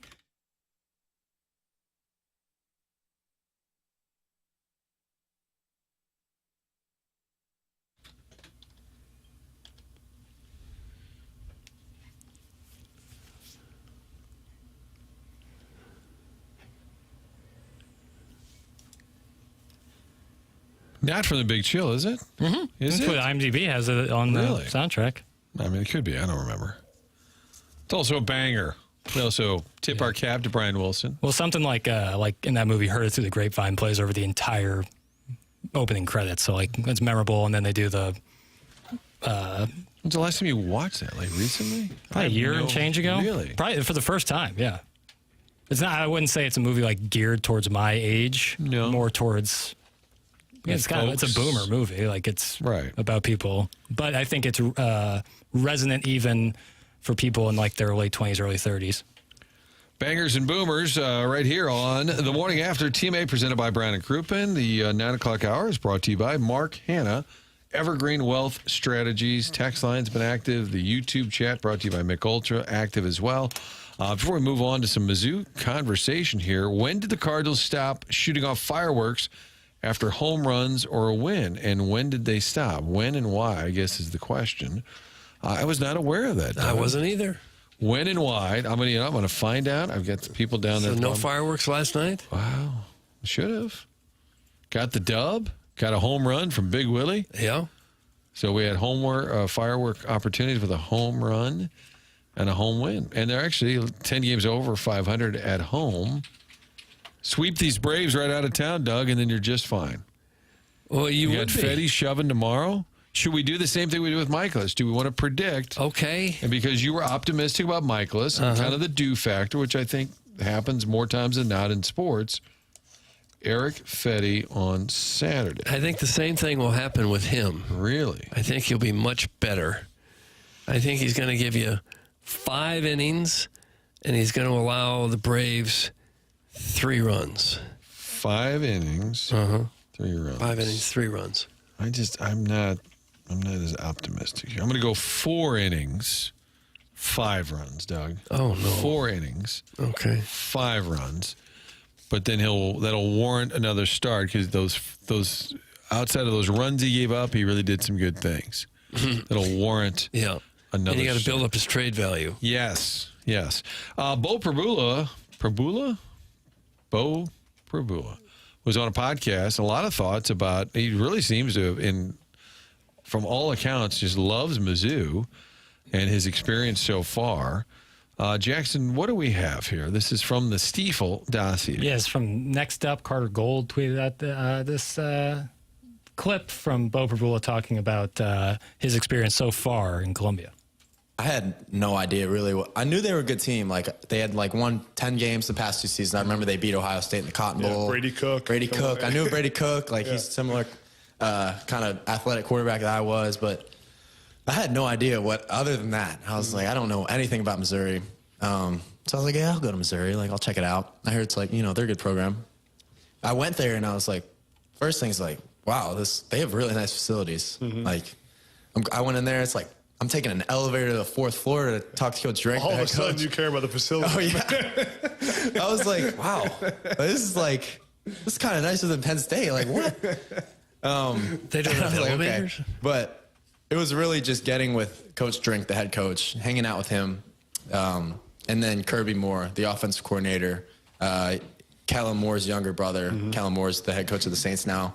But like I said, it was really just those 2 things, am I a good fit? And met with the offensive coordinator for a while, hour, 2-hour meeting, just talking about scheme and stuff like that. And I was like, that's pretty good. That's kind of what I want right here. This OC is dialed. They have a really good football team, and they have a really good football program going on an upward trajectory. And I was like, I'm going to take these other visits to compare and contrast and see, but I don't know. It's going to be tough to beat. Yeah. That comes from the Next Up podcast with Adam Brenneman via Front Office Sports. And it looked like he was in Como, right? He was sitting there with him? They're certainly in person together. I don't know where. Unless Beau P showed up to meet him. Yeah, I'm not sure. Boy, if I were the Tigers, I would clip that and send it out to wherever the portals are being discussed and say, hey, man, here's a great endorsement. Because it sounded like, legitimately, Beau Pribula really didn't know a lot about Mizzou. Yeah, right. Somebody probably threw a number around or probably said, you can get this much if you go. He's like, all right, give it a shot. And got on campus and kind of won him over. And how about the facilities? How raving about him. And what, Penn State didn't have an elevator, Doug? Is that what you heard? That's what it sounded like. He said, I got on an elevator, go up to the 4th floor. It's criminy. You got to climb up 4 floors of stairs every time you go upstairs? Criminy. I like that. If you're a Mizzou fan, and I don't know how well Beau Pribula will do, but that's pretty encouraging that, relatively big-time player from a big-time program is saying, you know what, I'll check you guys out, and, man, I like everything about it. That's encouraging. Does that make you puff out your Mizzou chest? Listen, I love the Missouri Tigers. I'm so fired up for college football coming back. But I know to temper expectations until we see what's on the field, because the more you think you know before a college football season, oftentimes the less you actually know. Because you got, especially with how robust the transfer portal is in 2025, you're never really sure how the team's going to gel. Even if on paper it seems like, man, these guys can really fly. You just don't know until you see them. And so, as excited as I am, and hearing something like that is very encouraging, you still got to wait and see what it looks like on the gridiron. But I think it's a state of the program. And people are pointing out he also got millions of dollars or whatever the final number is. But that's just how it is now. Certainly that's a factor, money, but he had his choice. He would have gotten paid well wherever he went. Right, exactly. And, and that, I think a transfer quarterback, you're also just not sure. It's a new system. How do they react to it? How does the coaching staff react to it? But you just wait and see, man. And it's different, like NFL, you can kind of go into it. Did you man me? Nah, man. Wait and see, man. Don't do that. God, but with the NFL, you can kind of have a good idea of what teams are going to look like before the season. With college, it's it's a lot of brand recognition. Well, Auburn's probably going to be pretty good. They're a brand. Well, sometimes it's just they're down. Just teams not gelling. Yeah, kind of the Charles Barkley college basketball knowledge when the tournament rolls around. I'll tell you what, man, UCLA's always good. Actually, they're 500 this year. They are? Okay. McKernan. Well, you don't like McKernan. I'm sure they paid handsomely to get him. Yeah. Well, one of the best things about the NIL thing, I know it's caused a lot of problems, a lot of issues for a lot of people, but a lot of the players, maybe even the majority playing basketball and football, come from rather disadvantaged backgrounds, and a lot of these guys are now going to get a whole lot of money in their bank account, even if they never make it to the NFL. Exactly. And especially in a sport like football, where injuries you can be the best player and you can be totally derailed by injuries. We saw the Florida State quarterback from a couple years ago when they went undefeated, got injured, who pretty much has shut it down. Like that injury and it's awful to hear, but you're right. When you can make some money, and good money at that, before you ever go pro, it can build in a little bit of a safety net. Whereas in the NFL, like, you could play 2-3 years, make good money, but you get a bad knee injury, that's it. Yeah, but at least getting to the NFL at all, they got some money out of it. Yeah, right. From getting drafted and the rookie bonuses or whatever. Sure. But it used to be the majority of them would never sniff that at all. Right. And now there's literally hundreds, maybe even into the thousands of young kids who are going to be pulled right up out of a bad home, possibly poverty, some of them, to have maybe a couple $100,000 in their bank account starting out. Absolutely. It is funny how it's opened the door for college athletes to use their name, image, and likeness. That was the original intent. So you can go down to the local car dealer, or the booster can have you out to his house and you get paid for it. And it was not against the rules. A friend of mine's daughter was playing high-level college field hockey, and he said, yes, you got to deal with the local car wash. She gets free car washes all year. Like, That's nice. It's something. It's something. Yep. But not everybody is it's not cashing in like no, crazy. No. Not everyone's basketball and football. I think I've asked this since day one. If you're on the team and the quarterback makes $1 million and everybody knows it, and you're the left tackle and they said, I'm sorry, here's $10,000 or whatever, you're a little annoyed. Just because the nature of the position, the quarterback is going to get paid more. I guess you could have class envy at every, in the NFL or the NBA. I think it's, But it's tricky if you're a college kid scraping to get by on the team, and then the QB's rolling up with brand new Range Rover. Yeah, I've heard coaches talk about that, like how there's in the locker room like some envy, but I think it's kind of What's the punter make at Alabama? Right. Is he making But it's like a microcosm of the NFL where, your quarterback is making $28 million and, some of your offensive linemen are making league minimum. But oftentimes you hear stories all the time for quarterbacks taking their offensive line out to dinner. You can take care of your guys still. I think Brady Cook talked about some gifts he gave the offensive line. So it happens in, I guess, virtually every sport. Even in baseball, you could be in a locker room where one guy's making $40 million a year, and the guy in the next locker is $700,000. Right. Doing the same things. Right. Exactly. No, I understand. There's that disparity. I just wonder in college, and you're younger. Well, but also if you're the right guard and you're making $15,000, and the quarterback's making $1 million, as opposed to in the NFL, you're only making $800,000. Yeah, I don't know. Yeah, you're blocking and saving the guy's health who's making 100 times more money than you are. Well, maybe I'll miss the block next time around this guy.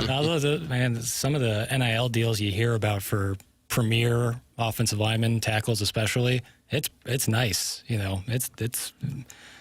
put a lot of value in that. Guys, just tuning in. Hope I didn't miss the Mike Tomlin talk. Thank you. Should we circle back? Let's take a look at that poll. We did. Is there an actual poll? Oh, Chairman tweeted out a poll. I absolutely tweeted that out. Yeah, let me give us a breakdown. Well, backstory. Somebody did call into the show, Jay Killa. And he wanted to talk about Mike Tomlin, and more or less that the mothership, ESPN, has spent too much time praising Mike Tomlin and stating that he's a Hall of Famer. And I thought Jay Killa was doing a Francesa-type bit with us when the caller asked him to talk about every quarterback that was playing in the league. Talk about Matt But I think it was real and was tired of all this Tomlin talk. So we, of course, turned it into a serious poll question. That's right. And with 169 votes, the audience disagrees with Jay Killa. They say Mike Tomlin is a Hall of Fame coach. 78% say yes. Okay. Well, that's nice information for us to have. I'm looking at Mike Tomlin's record even as we speak. I'm sure it's longevity. He's got a Super Bowl. Now, look, I'm falling victim to it. Now I'm talking about it. Bob in Manhattan, what's up, Bob? Don't let this guy do it to us. Yes, I wanted to talk about Tom Brady, and I also wanted to talk about Phillip Rivers. Well, go ahead. I also wanted to talk about Carson Wentz and Drew Brees. Andrew Luck. All right, get rid of him. Let's go. Get rid of him. Hey, we're going to have... It's going to be a short show today, folks, if we keep up with these calls. I'm going to tell you right now. You know what? I got more important things to do. If you guys want to mess around and want to take calls today, we can do that too, He's got more important things to do. He's like an adjunct professor, just giving it to his students. He's got more. Give me a little more Francesa, because it makes me laugh. The callers are on to him, yet he keeps going to them, and they're just messing with him nonstop. Edwin in the Bronx. What's up, Edwin? Hi, Mike. First start calling. I stayed all night watching the game. It was a very emotional game. I just want to ask a question. Why so many people call baseball boring? All right, so this is a guy who wasn't on the phone to begin with. Vaughn says so. We just get rid of him, move on. So I don't know what that's about, but I'm not wasting my time. I don't know. What did the guy do that was so wrong? I don't know. He was going to talk about Baseball people being saying baseball boring? being boring. And Yeah. I feel like that one, like the quarterback guy got to go on and on and on, mentioning every quarterback in the league. Well, he had it at that point. But this guy, his patience was running thin. I know, but this guy's just talking about how baseball is kind of boring, and all of a sudden he had no time for him. Excuse me. All right. I apologize. David Westchester. Go ahead, Dave. Hey, Mike, how you doing today? Good, thanks. Was that a Joey Vitale live read? Can I hear the beginning of that again? It might have been Excuse me. All right. You could just I apologize. David Westchester. Go ahead, Dave. If you could just see Jackson at the time. Go! Go! We do have an answer to the question. Last night was Disability Pride Sensory Night. No fireworks last night. Fair. Supporting the fans who have sensory issues. So there was a specific reason last night. No fireworks for the home run or for the win. You know Makes what we do sense. here? We get answers. Yeah, okay. Okay. 'Cause I was going This to say, show I've been to a gets game answers. with fireworks. Yeah, that makes sense. Wonder Doug, how we the get comment answers. section was on that post. Yeah. We get answers. I guess if you're really bothered by fireworks, you probably wouldn't want to go to the game anyway, though, would you? That's why this game was. But did they advertise that there would be no fireworks? I think that was the point. It was available. Yeah. How many people do you think that is in the St. Louis area? Sensory issues, you I mean? couldn't even That would really come close to venturing a really guess. have a problem with a firework going off with a home run. You think it's less than 5? But I wonder, were other things done to accommodate? Oh, I'm sure. Just kind of tricky with Mikolas pitching because things could light up quickly. Oh, well, I'm just saying with not him on the fair. mound. Not after that performance. Okay. It's not fair. He pitched on the 4th of July. Did it not lead to fireworks jokes last week? My God. It's a cheap shot. Did you see the guys? It's a cheap shot. It's the morning after, brought to you by Brown and Crouppen.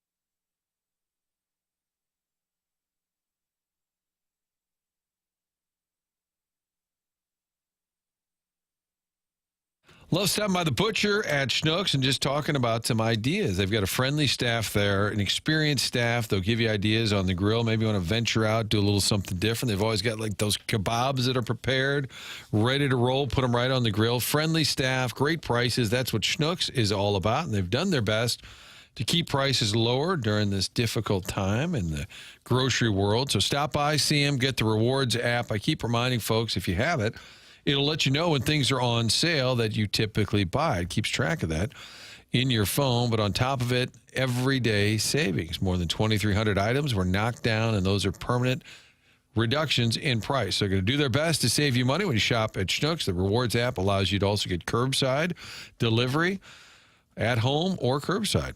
Those are options. And then you'll save your points, rack them up every time you shop. You get points back. That's money in your pocket. Stop by and see them. I guarantee there's a Schnucks in your neighborhood where you can get everyday savings.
Spencer Davis Group? Yeah, nailed it. I never really liked this song. I don't know why. Is that bad? Is that wrong of me? Feels like a wedding song, right? Maybe like Wedding Crashers probably played this. It's a good montage song, I think.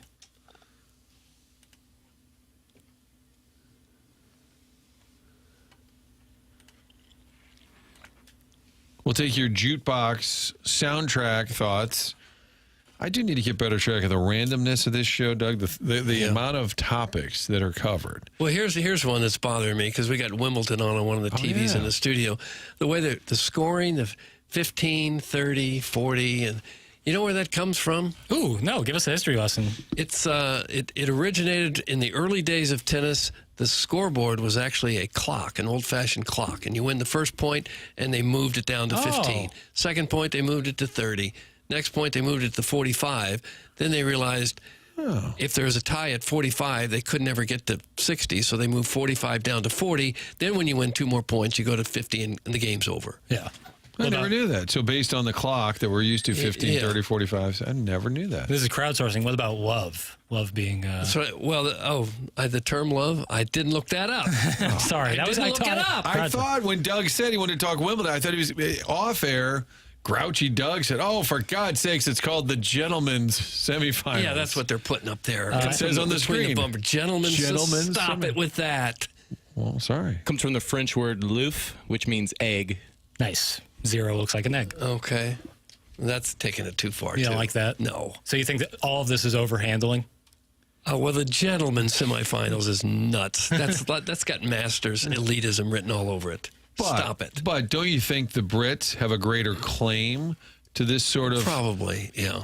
Pageantry? Stodginess, pageantry. Stodginess, it's a good word. Don't they have a better claim to it than the folks in Augusta, Georgia? Small town, southern Georgia town. Yes. But I think, like, in their own ways, they are the peak pretentious, but they're also steeped in tradition. Like, I don't mind it. Like, I want the Augusta folk to have that you take the good with the layer. bad. Yeah. And Wimbledon, I don't want them to say, "Hey, what's up, man? It's the men's finals." I want Wimbledon. You want them to say it's the gentleman's final? It's Get their over thing. yourself. What do you care? I don't really care. It's just... it bothers you, though. A little it bit. shouldn't Yes, just say bother the you. men's semifinals. What if Misha next year at the tennis tournament says, the gentlemen's finals are up next? What if you're not a gentleman? It'll probably get like a lawsuit. Some family will be mad.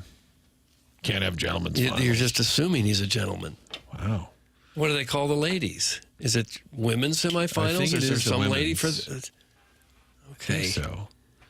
Because we have Amanda Anisimova. Smooth. American. Oh, really? Amanda we can't get a name to pronounce. We finally get an American in the finals. Yeah. Amanda Anisimova, who's from America, is in the women's finals. Last time we had a women from the U.S. in the Wimbledon final. Serena? Yes, 2019. Yeah. Who else? Was it just right. Yeah. When she won just a 2018. safe guess? Yeah. Mm-hmm. Well, yeah. American woman. Can we name any others? The greatest of all time. That might have been there. Okay. What? Venus? Capriati. Like back then. Well, you're going way back I'm now. kidding. I know. I'm just thinking great American. I think the point is we haven't had, because that Sabalenka was taken out by Anisimova. Trust me, I say these like 30 times before I go out on the set. I don't want to come across as ageist. Okay, here we go. I'm asking in Which means general curiosity. When you guys were younger, was tennis a popular sport? A lot of people playing tennis? Oh, we couldn't afford tennis. We were... Yeah, it hadn't been invented yet when I was young. We just played. We played in the lava pools. Try not to burn the bottom of our feet. Get back to the cave by sundown. Right, you were born in the Ice Age, right? Oh, absolutely. Yeah, the world was just starting to fall. To be fair, Doug showed me a picture the other day of his grandparents, and they were in a covered wagon. Yeah, yes. Flossie? Yeah. Flossie and Elmer. Yeah. Right there. It was like covered 1901, 1902 wagon. or something. And now Covered you're wagon. bitching about a lost remote for a fancy TV. I can't find it. I don't know where it is. Can't get the TV on. People have texted us, Doug found the remote. I'm like, well, he's not at home. No, I'm nervous about it for you. I've given up. Ruining the That's why I weekend. ordered a new one. I've given up. You got an estimated delivery date on that new one? Tomorrow. Oh, okay. I thought Amazon was like you hung up the phone and put down and they're like, they're here. Yeah. No, they said AI Saturday. generated. Did they get away from dropping things from drone? Weren't they going to deliver by drone? Like Yeah, I remember reading about that. I don't need that. Most I don't need items- things falling out of the sky on Wouldn't me. most items break? Yeah, I think it's. They got away from that. I think that's still in the oven. I feel like. Now instead, you get them parking in front of you, and then they just sprint to the door. Oh, they're quick with it. These folks delivering now could end up at U.S. Track and Field. I had a guy once on my front porch at like 10:30 at night. Oh, really? Yeah, I said, who in the world is out on our front porch? And it was a delivery Well, guy. and they'll do it at 4 or 5 a.m. too. Yeah, that's got to be dangerous It for is them. dangerous. Kurt's on his way to the gym. Well, there's a 3:30 lot in of the people who might grab a handgun if they thought someone was on their front porch at 3 in the morning. It's true. Or 10:30 at night. Doug, if your remote was lost in your kitchen and you're looking around your kitchen, you're saying, maybe some new kitchen action? I could find it if I'd had Collier and Thompson There you go. redo the kitchen and had a place for the remote. Yeah, there you go. They can do that for you. They can do anything in your house. Get your house spruced up. It'll just make you feel better. Collier and Thompson is your go-to source for every design consideration. It's hard to know who you can trust to be in your home and who's going to back up their work. Collier and Thompson stands behind every job that they do, and during the process, they are always available for you. The Collier and Thompson team cares about the work they produce. For them, it's much more than just a job.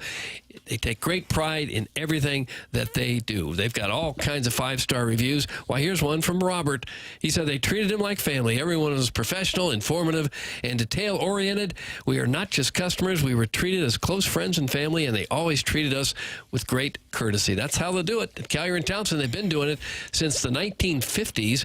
Their people combined have more than 165 years of experience.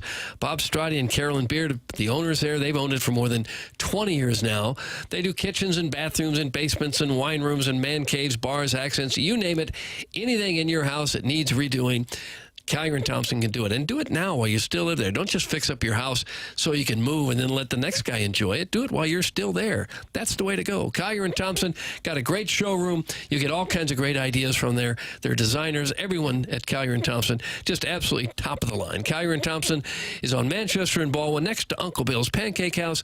Come home to quality online at collierandthompson.com. Doug's history lessons are always kind of suspect. He just doesn't know the years. That's from Who's. No, I don't know the years. Who's on first. Well, this tennis scoring wasn't really a history lesson. I just read it. I think they were kidding as well. I'm looking for Amanda Hug and Kiss. Amanda Hug and Kiss. Simpsons transcends. Airball. Well, no, they just said the Simpsons transcends. Oh, okay, got it. They're kinda I thought laughing. they were okay. No, I think they're saying My that bad. They signed off with the Simpsons transcend time because we were going through the names. They do transcend time. That's actually pretty funny. Simpsons still new episodes. I should know since I work Season at Fox. 36. Is that right? Season 36. They still do a lot of cameos with celebrities And didn't Plowsy's sister married one of the Simpsons' sons, co-founder? Yeah, like a daughter of, son of one of the producers, like one of the producers of it. Big money. What about Deuce? When we're talking tennis terminology. Deuce, we're at the gentleman's. Well, I've got that answer right here. You guys big John when McEnroe scores guys? are level, this term also goes back to the French origin. That a score a player, that doesn't make sense, at that score. A player will need to take 2 more points in a row to win a game. Right, so deuce, meaning the 2 points. Yeah, that one's a little more cut and dry. You McEnroe, were you? Oh, I love John McEnroe. I mean, instant entertainment. Absolutely. Yeah, I remember my uncle showed me him for the first time probably 10 years ago. And Screaming at officials? I could watch that forever. I could watch tennis, people playing tennis yelling at the referee in that super high lifeguard chair all day. They used to do it a lot. To be kidding me. Oh, it's so funny. He's such a little brat. McEnroe, but like there's a ton Everybody of them. hated him back in the day. Really? Oh, yeah, he was the villain. Everyone rooted whoever McEnroe was playing against. When you think about Wimbledon, what we're making fun of is the stodginess. They're kind of genteel. And then you got this American up there with a headband and afro screaming at everybody. Just the petulant little brat tennis kid. And we loved it. Yeah. But everybody else hated him. But yeah, Jimmy Connors, local guy. Jimmy Connors, John McEnroe, and then Bjorn Borg was like the greatest. And he quit at like 28 or something. Something like that. Won all these Wimbledons. He just walked away. The old wooden tennis racket gave way. I think I used to be, to your question, whether we played it or not growing up, I think a little bit. If there was like a park nearby that had tennis. And ping pong was around by that time. Yeah. Ping pong? Yeah, table tennis. Sure it was. Yeah. Okay, I'm sorry. That goes way back, right? What? I think, but that's a more approachable form of tennis. More approachable. I don't know. You don't have to sweat. I've never equated the two. It is. It's a net sport, but it's 1,000 miles away from tennis. It's tennis is table actually tennis. a It's the name of the sport. It's table tennis. We're like one segment away from Jackson looking at me and Doug and saying, "So did you guys have electricity and stuff?" Nonsense. I'm not a goofball. When that was coming out of my mouth, I was thinking of Forrest Gump playing ping pong for the military, and I was like, "Oh, I know what you want to do. You're trying to get to that Tom Hanks. No, I'm not. deck. I'm not. We're just hanging out. You guys remember Anna Kournikova? She was fun to watch. Oh, of course. She was here promoting an event. We were in Clayton, a press conference. Yeah, I remember that. And Frank asked her, I wish we had this audio. He said, Frank Cusimano, News Channel 5. What is it like to play tennis at a high level, but to also know that people are, sort of looking at you? And she said, well, you're looking at me right now. It was a Will Clark female version of awkwardness. It was just epic. All right, we'll take a break, come back, talk a little Cardinals. They got the win over the Nationals. They got the series win, which Doug says is the most important thing. It isn't really. In fact, Jackson on the Stiefel dossier is updated the Cardinals, what he calls the real record. They're now 16, 12, and 2. They were sitting at 15 series wins for way too long. Too long. Yeah. Got the series win. Now the Braves are in town for the weekend. Cards are 50 and 44. They are 28 and 18, playing well at home. It's not equaled. Better attendance. We've discussed that ad nauseum. I did want to tell Tim, if he were here, the hitting coach for the Washington Nationals, they were in town.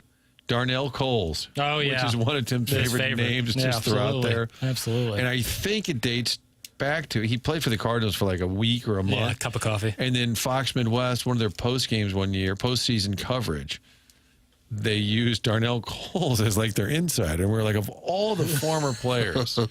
And I think that's why it's still a name referenced here on the show at all times. All right, we'll take a break. It's the Morning After presented by Brown & Crouppen. We have the email of the day about a half hour from now. You can still fire those off. It's the Morning After at Inside STL. It's the Morning After at Inside STL. The email of the day presented by Design Air.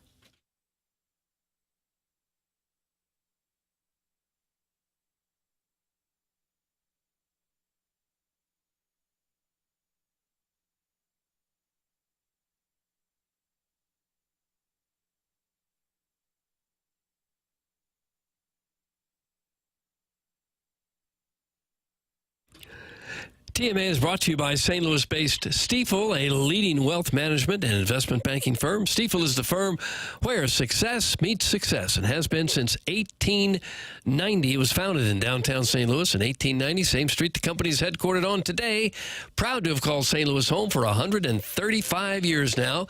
They also partner with the Cardinals and the Blues, and they now have the Stifel Charity Classic, and they sponsor Stifel Theater, of course. Stifel is honored to support our city, our people, and its future. With financial advisors in 12 offices across the region, Stifel helps clients right here in St. Louis and nationwide manage their hard-earned wealth. Stifel also provides banking, lending, and trust services and is a full-service investment bank. Basically, when it comes to finance, Stifel has you covered.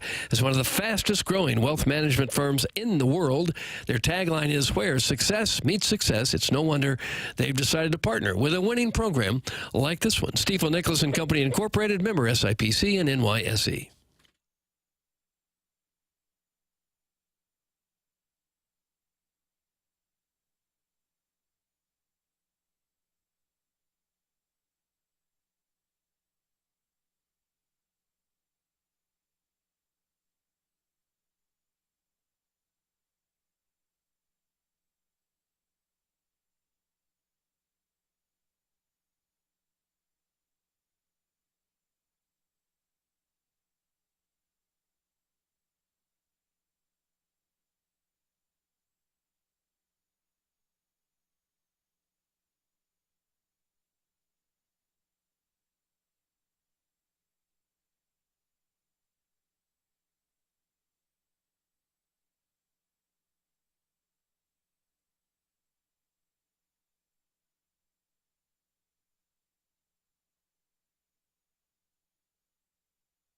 you can see. Oh.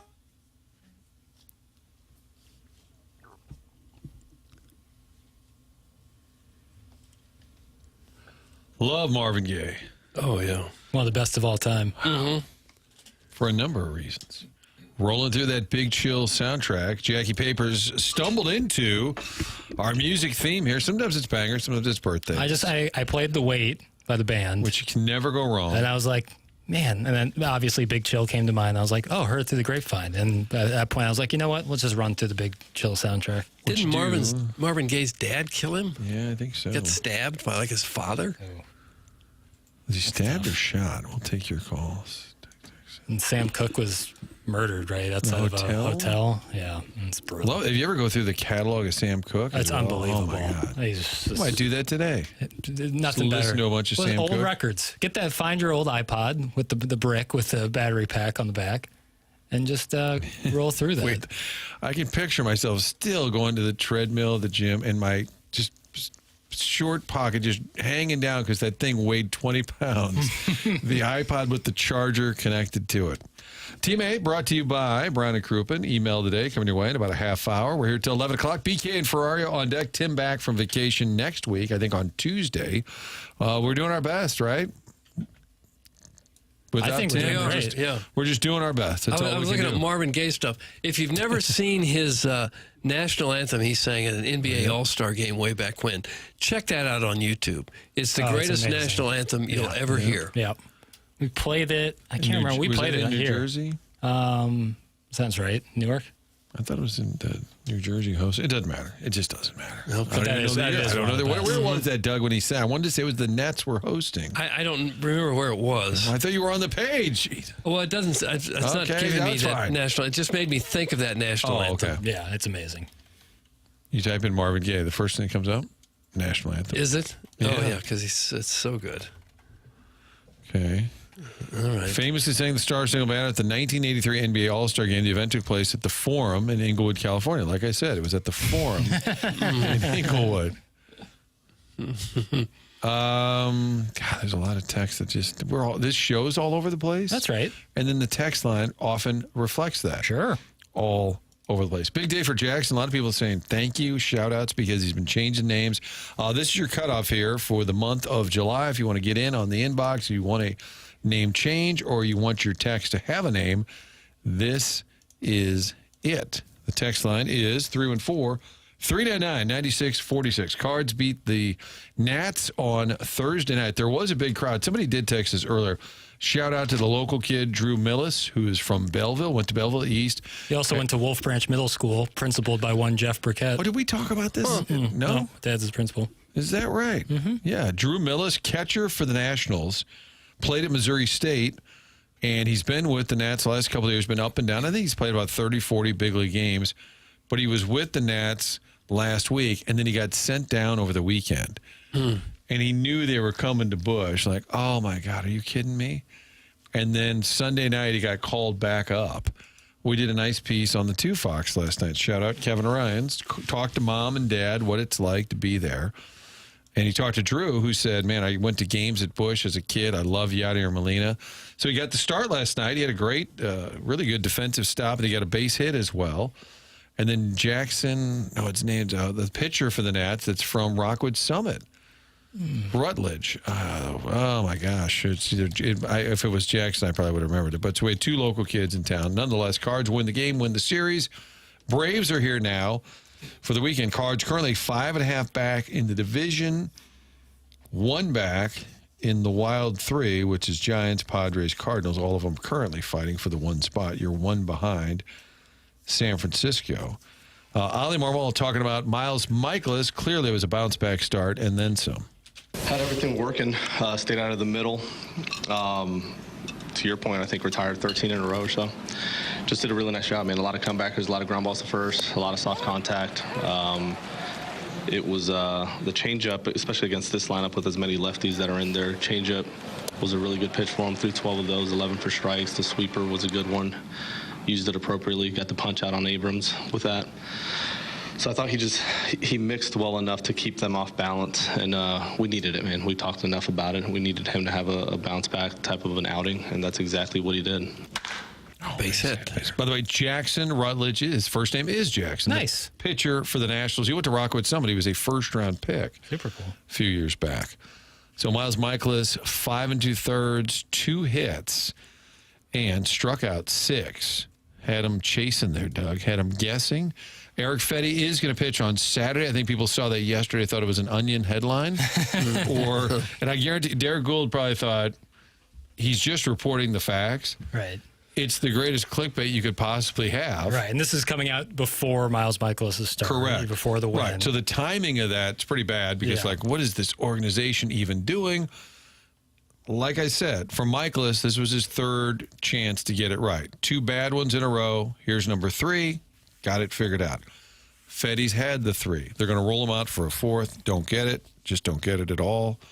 So Michael McGreevy's just sitting down in Memphis. We always talk about a pleasant gentleman, Lucan Baker, who is the all-time home run leader for your AAA franchise. And he told us at spring training, you don't really want to be known for that. No. All-time home run leader. And Michael McGreevy at some point, and I know his last start here was against the Cubs. He wasn't great. I don't know how he'll do. Right. I'm not even guaranteeing. But you got to see. Well, I'm not guaranteeing greatness from Michael McGreevy. I'm saying he should be here, even if he gets his teeth kicked in a couple of times in a row. This is the season to find out. Right. He's not 22. He's 25. Just turned 25. You're a McGreevy honk. I am a McGreevy honk because it fits what they've told me. The narrative. It's not just me. Yeah. I'm saying I agree with you. Let's play some of these young guys. Except he's not that young, and he's a first-round pick. And when he's been here, for the most part, he's been pretty good. And we interviewed him down in Jupiter when we were at spring training. And he's like a guy, if he can catch a little fire, become a mainstay in the rotation for years to come, I think he's going to become a fan favorite. He's super introspective and intelligent and incredibly well-spoken. Like, he's the kind of guy that would get people fired up. And we talk about attendance issues. Like, a guy like Michael McGreevy and more young, homegrown starters, I think, would play a huge factor in that. That's not a shot at Eric Fedde. But it kind of shouldn't matter. But in this situation they're in, it probably does matter. It's all, I mean, for a multitude of reasons. Like, you feel like Michael McGreevy should be starting on Saturday. But because he's been pretty good when he was here, because he's a first-round pick, because he's not getting any younger, and because you said this is the season for runway, and Fedde makes $7.5 million, which is nowadays in baseball nothing. That's less than Steven Matz. I would say Mikolas is more the contract plays, and Doug pointed it out earlier. Mikolas does have a little bit of a resume here of success, not overwhelmingly, but he made. There's a reason they gave him a big contract. Well, and they probably shouldn't have done the extension, but he made the All-Star team twice. He's been here for a while, and you've seen him at times be a pretty decent pitcher. Fedde doesn't have that resume here, so what are you pointing to? And again, the theory is that he can raise his trade value by getting the chance to go out there. And I would argue, even if he's great the next 2 starts, what are you going to get in return? Maybe the market's desperate for pitching. I just don't think you're going to get anything that really changes the course of your franchise when this kid in Memphis might be a future star. Yeah, agreed. You drafted him in the first round. I don't get it. Labeled this segment, we don't get it. His last start, obviously, was there against the Cubs, talking about McGreevy. 4 2/3, 5 earned runs, 7 hits, struck out 1. Obviously, not a great start. But the one before that against the White Sox, he went 5 innings, gave up only 1 run. Right. And faced the Dodgers, gave up 4 runs in 6 innings.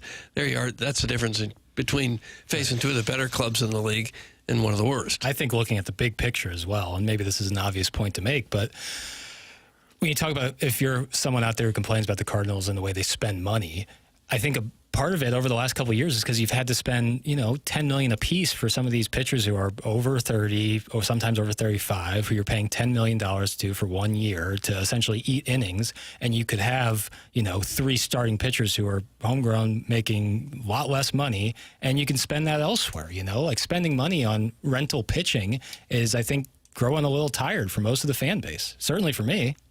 Maybe we can get Tommy Edman back. Ha, ha, ha, from the 618. He's been hurt about half the year. Everyone gets 1 free redo. Right. Well, Who would you use the one free redo? That's a clearing the deck question. Ooh. Past 10 years. Write it down. Past Save 10 that. years, think about that. Who would you use the redo? Quote, probably shouldn't have done the... Well, Mo has said it's the Zach Gallen Alcantara. Really? Even though he got Ozuna. Just really? Because it's quality pitching. Yeah, I get it. And they've been chasing pitching. And they pitching. didn't win when those... Like, they didn't win the whole thing when Ozuna was here. Quote, probably shouldn't have done the extension. If I had $1 for every time someone said that about a Mo extension, I'd own the bleeping team. Oh. And they'd win from the 309. Yeah, everybody thinks if they were just in charge, they'd make all the right calls. Doesn't work that way. Right. It's not an exact science, obviously. Sure. Well, they got the draft coming up. With the 5th pick in the draft, Cardinals have. They rarely pick that high. And that was an odd thing, just the bouncing balls or whatever they used. They were not in the mix for the 5th overall pick. That was a huge I see upset. The latest mock draft I looked at had him picking a shortstop. I said, we got enough shortstops. Can we please pick a pitcher? Don't they say... Can you please get somebody who throws about 100 miles an hour somewhere? Don't they say in the first round you should just always draft best talent available? Yeah, they always do. And then if you do that, then you wind up without any pitching. They got good pitching?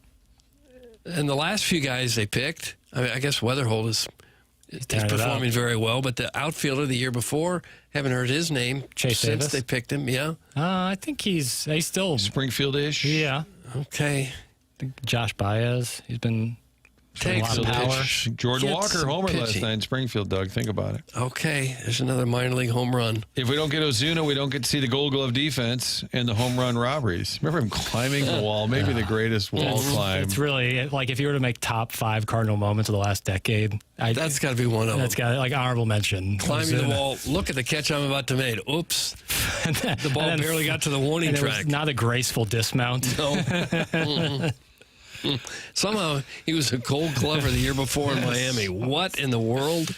I mean, the guy couldn't hardly throw at all. Chairman Kurt made an outstanding Photoshop of like MLB The Show video game, and there was Ozuna falling down off the wall. That was some of your finest work, Chairman. Well, my understanding is the backstory there, the Cardinals called about Yelich, and the Miami GM at the time said, and I have this on good authority, that they were told, we're not trading Yelich. They said, all right, fine. So then they did Ozuna, who was not their first choice.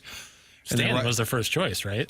Yeah, and then, yes, I guess Stan, who was never going to come here, right. They flew to L.A. to meet him. And I thought, well, that's a bad sign if you're trying to get him to move to St. Louis, and he's not even meeting you in St. Louis. But they were told Yelich isn't going anywhere. So, okay, fine, we'll take Ozuna. And then they traded Yelich to a team in your division, one of your bitter rivals. Yeah. Who had an MVP season, I think. Who, Yelich? Yeah. Yeah. That's such a crazy outfield. I know people talk about that, like that Marlins team when you had Stanton, Yelich, and Ozuna in the outfield. And a pretty good team around it. Obviously, the death of Jose Fernandez, tragic, and changed the trajectory of that organization in a major way. But that was a really good team. Those three together. The Royals were like that. I think it was Jermaine Dye, Beltran. Gosh, I'm forgetting somebody else, but like all great players who were all eventually going to be shipped out. Yeah, right. And that's how the Expos back. And they had Raines and Dawson. Yeah. Maybe some Marty. Randy Johnson they got rid of. Oh, the amount of former Expos that just littered up Gary Carter, I mean, just around baseball. They were all studs. We haven't had any straight to the sun references yet. My brother texted me last night. He goes, some of these listeners are going to have to ship themselves to the sun after all the talk. I do enjoy that as an insult. Johnny Damon, that's who it was. Johnny Damon, I think Jermaine Dye, along with Carlos Beltran, were all in the Royals at a time they were small market, and then money. Damon went to Oakland, right? Before going to Boston, and then yeah. Boston, New York. A wild kind of trajectory. I think Chuck Marlowe had a Johnny Damon story. They were down in he and his wife, Chuck, were down in Branson, and there was something like you got like a shuttle ride from the resort to your car or something like that. And he said they hop in the shuttle, and this guy hops in at the last minute and says, hey, what's up? And his wife's like, oh, he's kind of cute. And he's like, is that Johnny Damon? And they shared a shuttle ride, Doug, in Branson. Yeah. Why would you prepare for a show? We don't.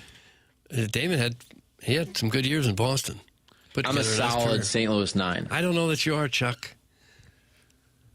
Wait, Tim's not back until Tuesday? Not soon enough. That's from Big Tuft.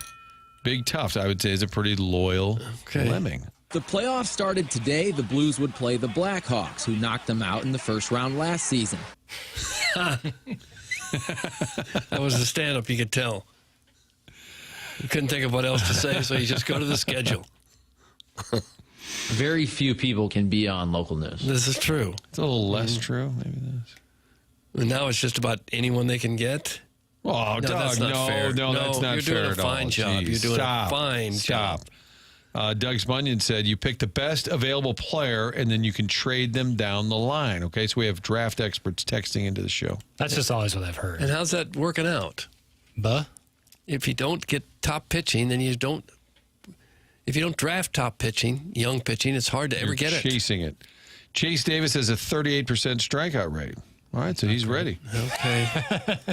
Sounds like he's ready. That's why it's really hard, I think, to pick young hitters, especially high school hitters. Yeah, right. Because you don't know what they're facing. Are they facing people throwing 90 or throwing 70? It's really hard to pick. A high school pitcher who's throwing 95 is going to throw that anywhere. A little easier. Right. And when you're a pitcher, it's the exact same. But high school, you're using metal bats. Yeah. And you have college using metal bats. Now you're using. And I know they look at tools. They look at arm strength and how fast he's swinging the bat and that kind of thing. What was the scouting breakdown on you, Doug? Former college ball player. Heck of a player. Deserves, 5-tool. Should be a number one pick. Yeah. And somehow got overlooked for like all 50 rounds. Right. Were you scrappy? Well, he was a pinch runner who got picked off. Yeah, God, I probably fell down the draft board at that point. Kind of Colton Wong ahead of your time. Mm-hmm. Yeah, but I bet all those people picked ahead of you didn't take old Tom Seaver deep. Horrible walk of shame.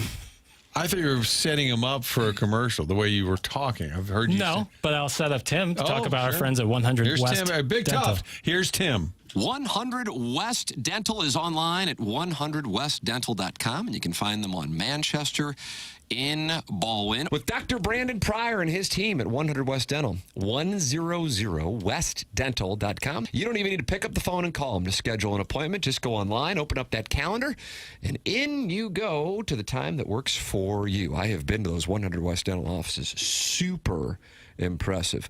The technology is second to none. The office does not look like the stereotypical dentist office. It's all new technology, all new design. It's 100 West Dental. You got to get in and see the dentist. I know it's something that people don't necessarily want to do, but dental health impacts the overall body's health. Make sure your teeth are checked up with 100 West Dental online at 100westdental.com. That is 100westdental.com. I think Jackie is filing it for another day for clearing the deck, but the redos, if you can go back, and then a texter said redo, you got to have Petro staying with the Blues. Yeah. The Cards are done. You can take it. Yeah, you could take that to any St. Louis sports. You could take it to the Rams of yesteryear. Doug, the Cards are done. Well, I don't know about that. This club is not done. Okay. In fact, if we can just get hot, we can get in this wild card baby. We can just get into the wild card baby. Wilson Contreras was on the field with the Cat after the game, and I think he said something about we're playing mad now. We want to play mad. He's had some of the best sound bites all year. He's great to talk to. He's got a chip out as well. Yeah, I've seen those potato chips being sold out there. You a potato chip guy, Doug? Oh, gosh, no. Potato chips? Oh, no. What about corn chips? Mexican restaurant, you go and chips and salsa beforehand. Those, yeah. Oh, it's the best. You can't stop. You can't, but if I order 3 tacos, that's not enough food. So I can supplement it with chips and salsa. And they just keep bringing it, too, usually. Absolutely, yeah. Maybe you get a little queso dip going. If they're really solid, they give you your own salsa bowl, right? Oh, yeah. Well, they might give you like some sort of carafe. Oh, yeah, I like that. You can pour of it. salsa, and then you have your own little bowl. A carafe. Excuse me, what vintage is that? Neil Allen, Craig Paquette. I'm turning 50 tomorrow. How about a birthday shout out? Shout out to Neil Allen, Craig Paquette. Are you not doing birthdays? No. 50th birthday, though. That's about I come down there and see you guys. That's when it starts to go sour for you. 50. Oh, there's your shout out. Yeah. The hair will start to fall out. Wrinkles will start coming in. Yeah, your teeth might get crooked again. That's what you have to look forward to. It's my birthday in 3 days. Happy birthday. Oh, Mike Lee with a show. You get a little That's how it all started for me. It was a Mike Lee birthday. We talked about it for a year. It's in late November, I remember. Right, it's always around Thanksgiving. Yep. And I showed up at that party. Right, Steak and Shake, if I had to guess. No, it was at Ozzy's, the party was. Hello, Jackson. Please put my name down as Glue Guy. Glue Guy? We had a reference or request ever before for Glue Guy. I like a glue guy. You know, that was always kind of if I was being picked in the draft, you know, that would be what they'd say about me. They'd talk about my intangibles, glue guy. Don't look at the stats because they're not going to. I don't think they're looking for that when they draft people. It's their loss. Good attitudes. That's right. Yes. Yeah. But if you don't have. Plucky. I don't think plucky gets it either. Nimble. No. If you don't have exceptional tools, they don't care much about the glue guy thing. Yeah. Great in the room. That's what they'd say about me if I played hockey. That's if you make it there and then you're only a mediocre player. You got to get there, be mediocre, and then maybe you can be a glue guy. All right, fair enough. Guys, I almost have a TMA bingo. I just need Jackson to use some vocabulary that's above his pay grade. That's from the Crystal City Clamhammer.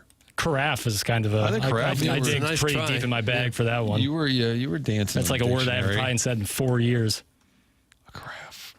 Is this segment 10-2 or 10-1? We're Yeah, in we'll take a 10-2. break. So we're properly in 10-2. We've done a much better job of aligning.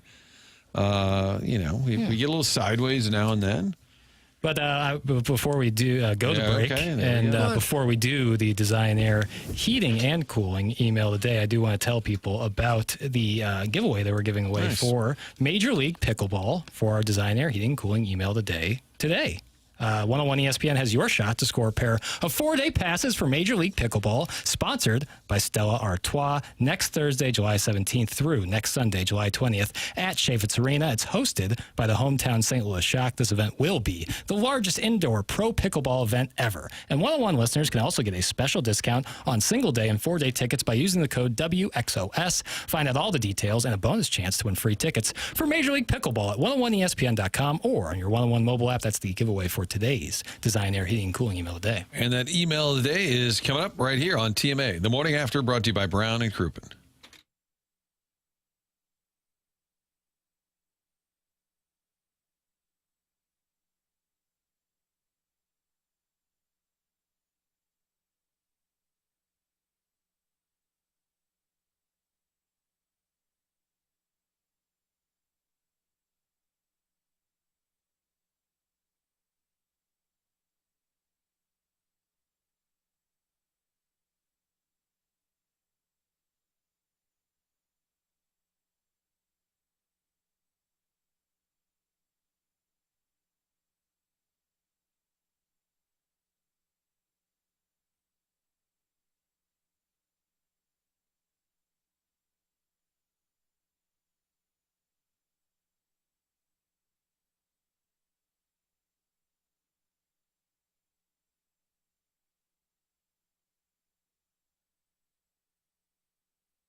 This is Jackson with the Sports Center update. That's driven by Johnny Londoff Chevrolet and Johnny Londoff Autoplex. The Cardinals are back in action following the win in the series win over the Nationals as the Atlanta Braves come to town for a 7:15 first pitch at Busch Stadium with Matthew Liberatore head to the mound for the Cardinals. Those are their Sports Center update. Driven by Johnny Londoff Chevrolet and Johnny Londoff Autoplex. See them at londoff.com. Chevy, together we drive. Are you kidding me?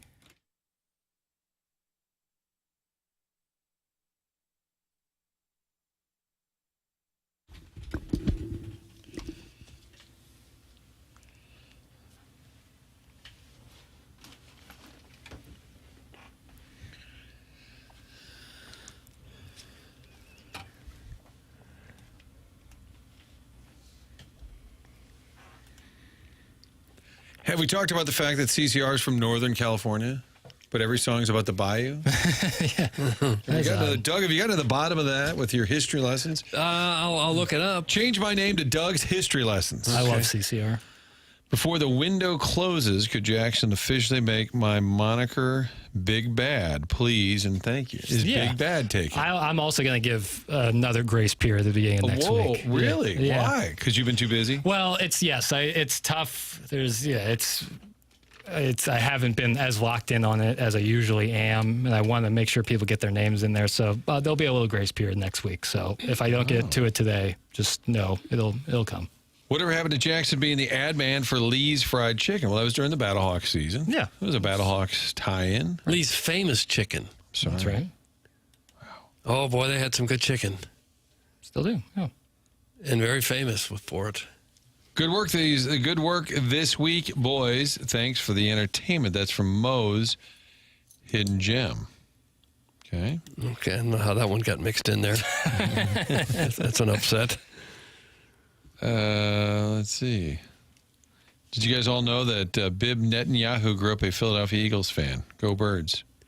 Bibi, not Bib. Bibi I think it's Netanyahu. spelled. I think it's a B-I-B. Did he put the I on there? Okay. I thought it was missing an I, but Bibi Netanyahu. Is that true that Netanyahu grew up an Eagles fan? Someone said, John Cusick said in the Mikolas Ultra YouTube chat, would AI/hologram Tim be an acceptable short-term solution? And it said anything is better than no Tim. You think we'll all be replaced someday by AI? Even shows like this? I don't think replaced, no.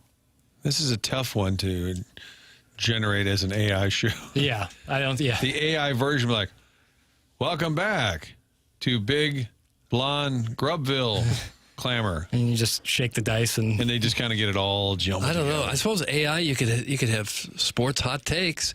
Oh, I'm sure, yeah. I think AI could probably look at a box score and then print you out a acceptable version of the game story. But could they couldn't talk about their lost remote and entertain millions with the stories of technology gone Well, maybe by that's the wayside. true. You know? Wouldn't waste people's time with that kind of story. Oh, I waste a lot of time looking for it. Really nice message here in the Mikolas Ultra YouTube chat. I wanted you, the boys, to know that there are people out there that appreciate your effort at entertaining us all day. I am not one of them.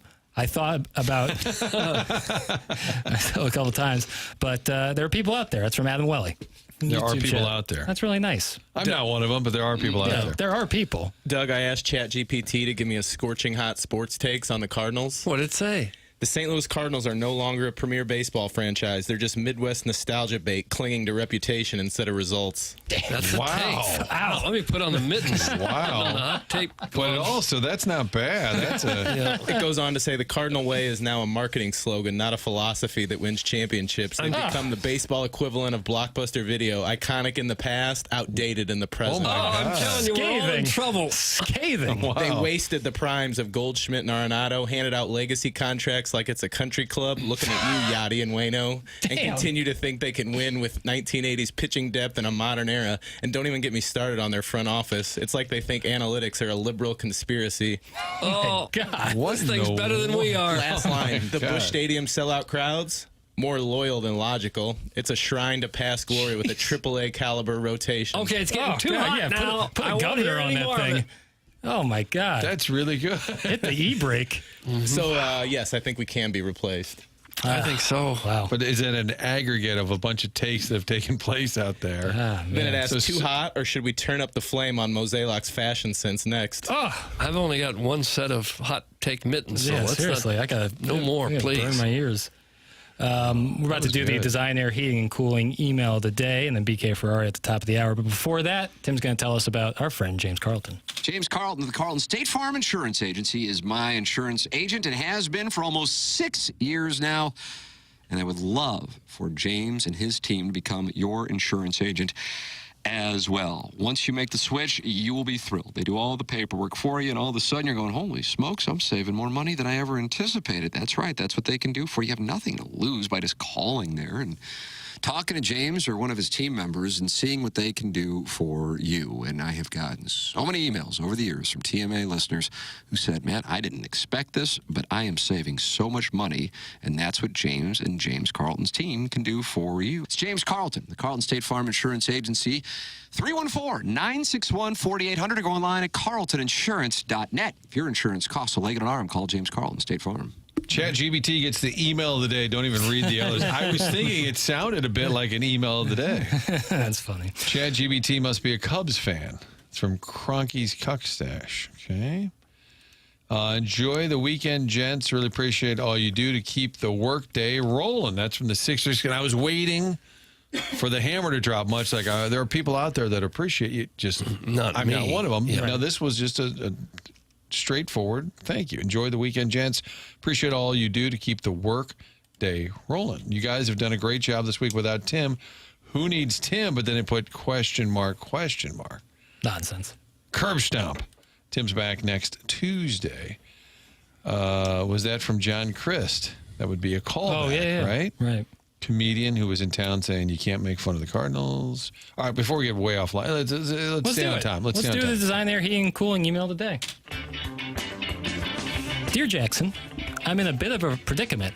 I've been listening to my friend Doug for years. We're so close. In my mind, he just always seems to say what I'm thinking. But there's one tiny problem. I'm secretly growing feelings for him just by listening to his velvety voice. Every time he says something like, we get it, or 20% tariff, I smile. But inside, I'm mentally planning a meetup complete with a mariachi band and a cake that looks like a giant burrito. He's constantly oblivious to my feelings, maybe because I am just a listener. And I'm starting to worry that I'm going to accidentally blur the lines between platonic and potentially asking him to be my partner in crime. Oh, what should I do, Jackson? Is it time to confess my feelings for Doug? Or should I just keep pretending I don't look at him and think, yeah, he's the guy I want to get under a blanket at the movie theater with. Okay. Even if he steals all the popcorn and watches things with subtitles. Signed, totally not in love with Doug. Definitely not. Just kidding. Doug, all in fun. Love the show, boys. That's from Fastlane U, Phil of the 618. Fastlane Phil. Phil of the 618. A little creepy with his Doug. It's okay. Okay. Inhales deeply, exhales loudly. Sounds of ruffling. Inhales deeply, exhales loudly. Various mouth noises. Cut to commercial. Thanks, Nan Young, #1 Asian intern Brian Henshin, a.k.a. ASMR Ting Ting 73. You better believe we all have summer content, Mr. Martin. Kick on by the YouTube page, drop a like, smash the subscribe, and tickle the bell for notifications. Then stick around for a replay of that heavy breathing bit. Premium subs unlock a whisper rendition of that live read that was supposed to be a read. Snip, snip, clip, clip, squish, squash, swoosh, bitches. That's from Brian Henshin. Is it really? Brian Henshin. He's the #1 Asian intern, right? Mm-hmm. All right, this email is in Spanish, so I'm going to do my best. Okay. You know what? Is this? You speak Spanish, Chairman. Is this okay to read? Yeah. Okay. Hola, señor. KG soy Otown. También considerado como el oficial. I can't do this, dude. I can't speak Spanish. I'm not reading I don't speak Spanish. You may give it a go. Yeah, if you can have it in front of you. Hola, señor KG. Soy Otown, también conocido como el oficial superior de cumplimiento de la propaganda de TMA. Usted, señor, es un tirano. Ha suprimido la voluntad del pueblo y ha silenciado sus voces. Esto no solo es un escándalo, sino una afrenta descarada a los valores de una sociedad libre. Francamente, es antiamericano. Debería darle vergüenza. Respetuosamente indignado, Clarence. Clarence from Clarence. And so now people are thinking this is like the Dota when we accidentally played ESPN, and that people are looking down going, did I just click on the Spanish button? What was the gist of that? To sum it up, Doug, it says, hey, you guys suck. I'm a tyrant. I've suppressed the voice of the people. It's not just a scandal, but a blatant affront to the value of a free society. This show is? He's talking about a filtered file. Oh, the filtered file. You are. Okay, sorry you had to hear that. KG has been called. I liked a nice Spanish interlude. I didn't mind it. Well read. Yeah, very well read. Hello, all. The time was 7:53. I was on my way to my next stop during a commercial break thinking, thank God I will be able to hear Tim's beautiful voice soon, as we only get a couple minutes of show. But what I hear is definitely not Tim. What can only be described as potentially Doug's grunts come through. Now, I'm very familiar with Doug's grunts as we spent lots of time together, but the listeners were probably left confused. This was just one example of a lazy Friday. When I was hard on you this week, I was like a coach during preseason trying to get his team to a certain fitness level before the season. I feel like I couldn't get you there, and that's my fault. Doug, how can you hype up Mikolas, lose your remote, and not put forth effort to reach your dangly arms behind the TV to hit the button? Jackie, I normally love your drops, but this week was a soft 4.3 out of 10. That's fair. I expected great things from this group today, and it just didn't happen. You'll have one more day to break these bad habits before Tim shows up. John Kelly was my first introduction to hockey, and specifically the Blues. I was 11 when I watched my first Blues game and got to watch Panger and Kelly together and was hooked ever since. Hearing the news this morning felt like the end of an era, and I wish nothing but the best for John and his family. Who knows, maybe he could join the 101 team someday. Thanks. That's from the Average Size Shabongas. Average Size Shabongas. Went from doing material, being funny, sarcastic, then to kind of like serious ending. It's a best of both worlds. This show is legitimately awful. In the old days, it was kind of bad, like cute bad. Now it's just bad. Here's an idea. Let Chairman join you guys on camera while Tim's out. The sexual tension between KG, Doug, Martin, as their love triangle plays out live on YouTube would really be something to see. Maybe Martin can pop his top off. Just a thought. Have a good weekend, boys. That's from the JV Golf Coach. JV Golf Coach. And Doug, that's what we got for the Design Air Heating Cooling Day. Well, I enjoy a Spanish email, so I'm going to go for Clarence. Martin? I was thinking about Clarence as well, just because it was a nice twist, something new. Nice but twist. I feel like Jackson's going in a different direction. We have a Speaker of the House, so feel free to go anywhere you like. There was one that was creeping out on Phil. Phil was creeping out on Doug. Number one Asian intern. Average size Shabongas. There's a joke. Here we go. Spanish guy. Sorry. Clarence? Yeah. Clarence wins. Okay. Clarence wins. The Design Air Heating and Cooling email today. That's what we got, fellas.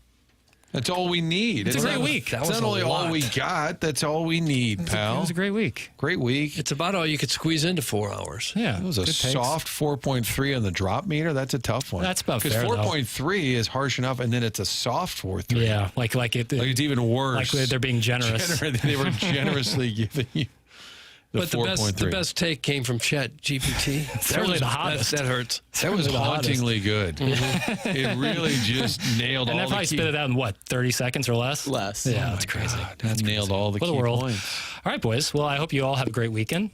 And we'll be back with this crew Monday, Tim back Tuesday, BK and Ferrari at the top of the hour. This has been The Morning After on 101 ESPN, presented to you by Brown Crouppen.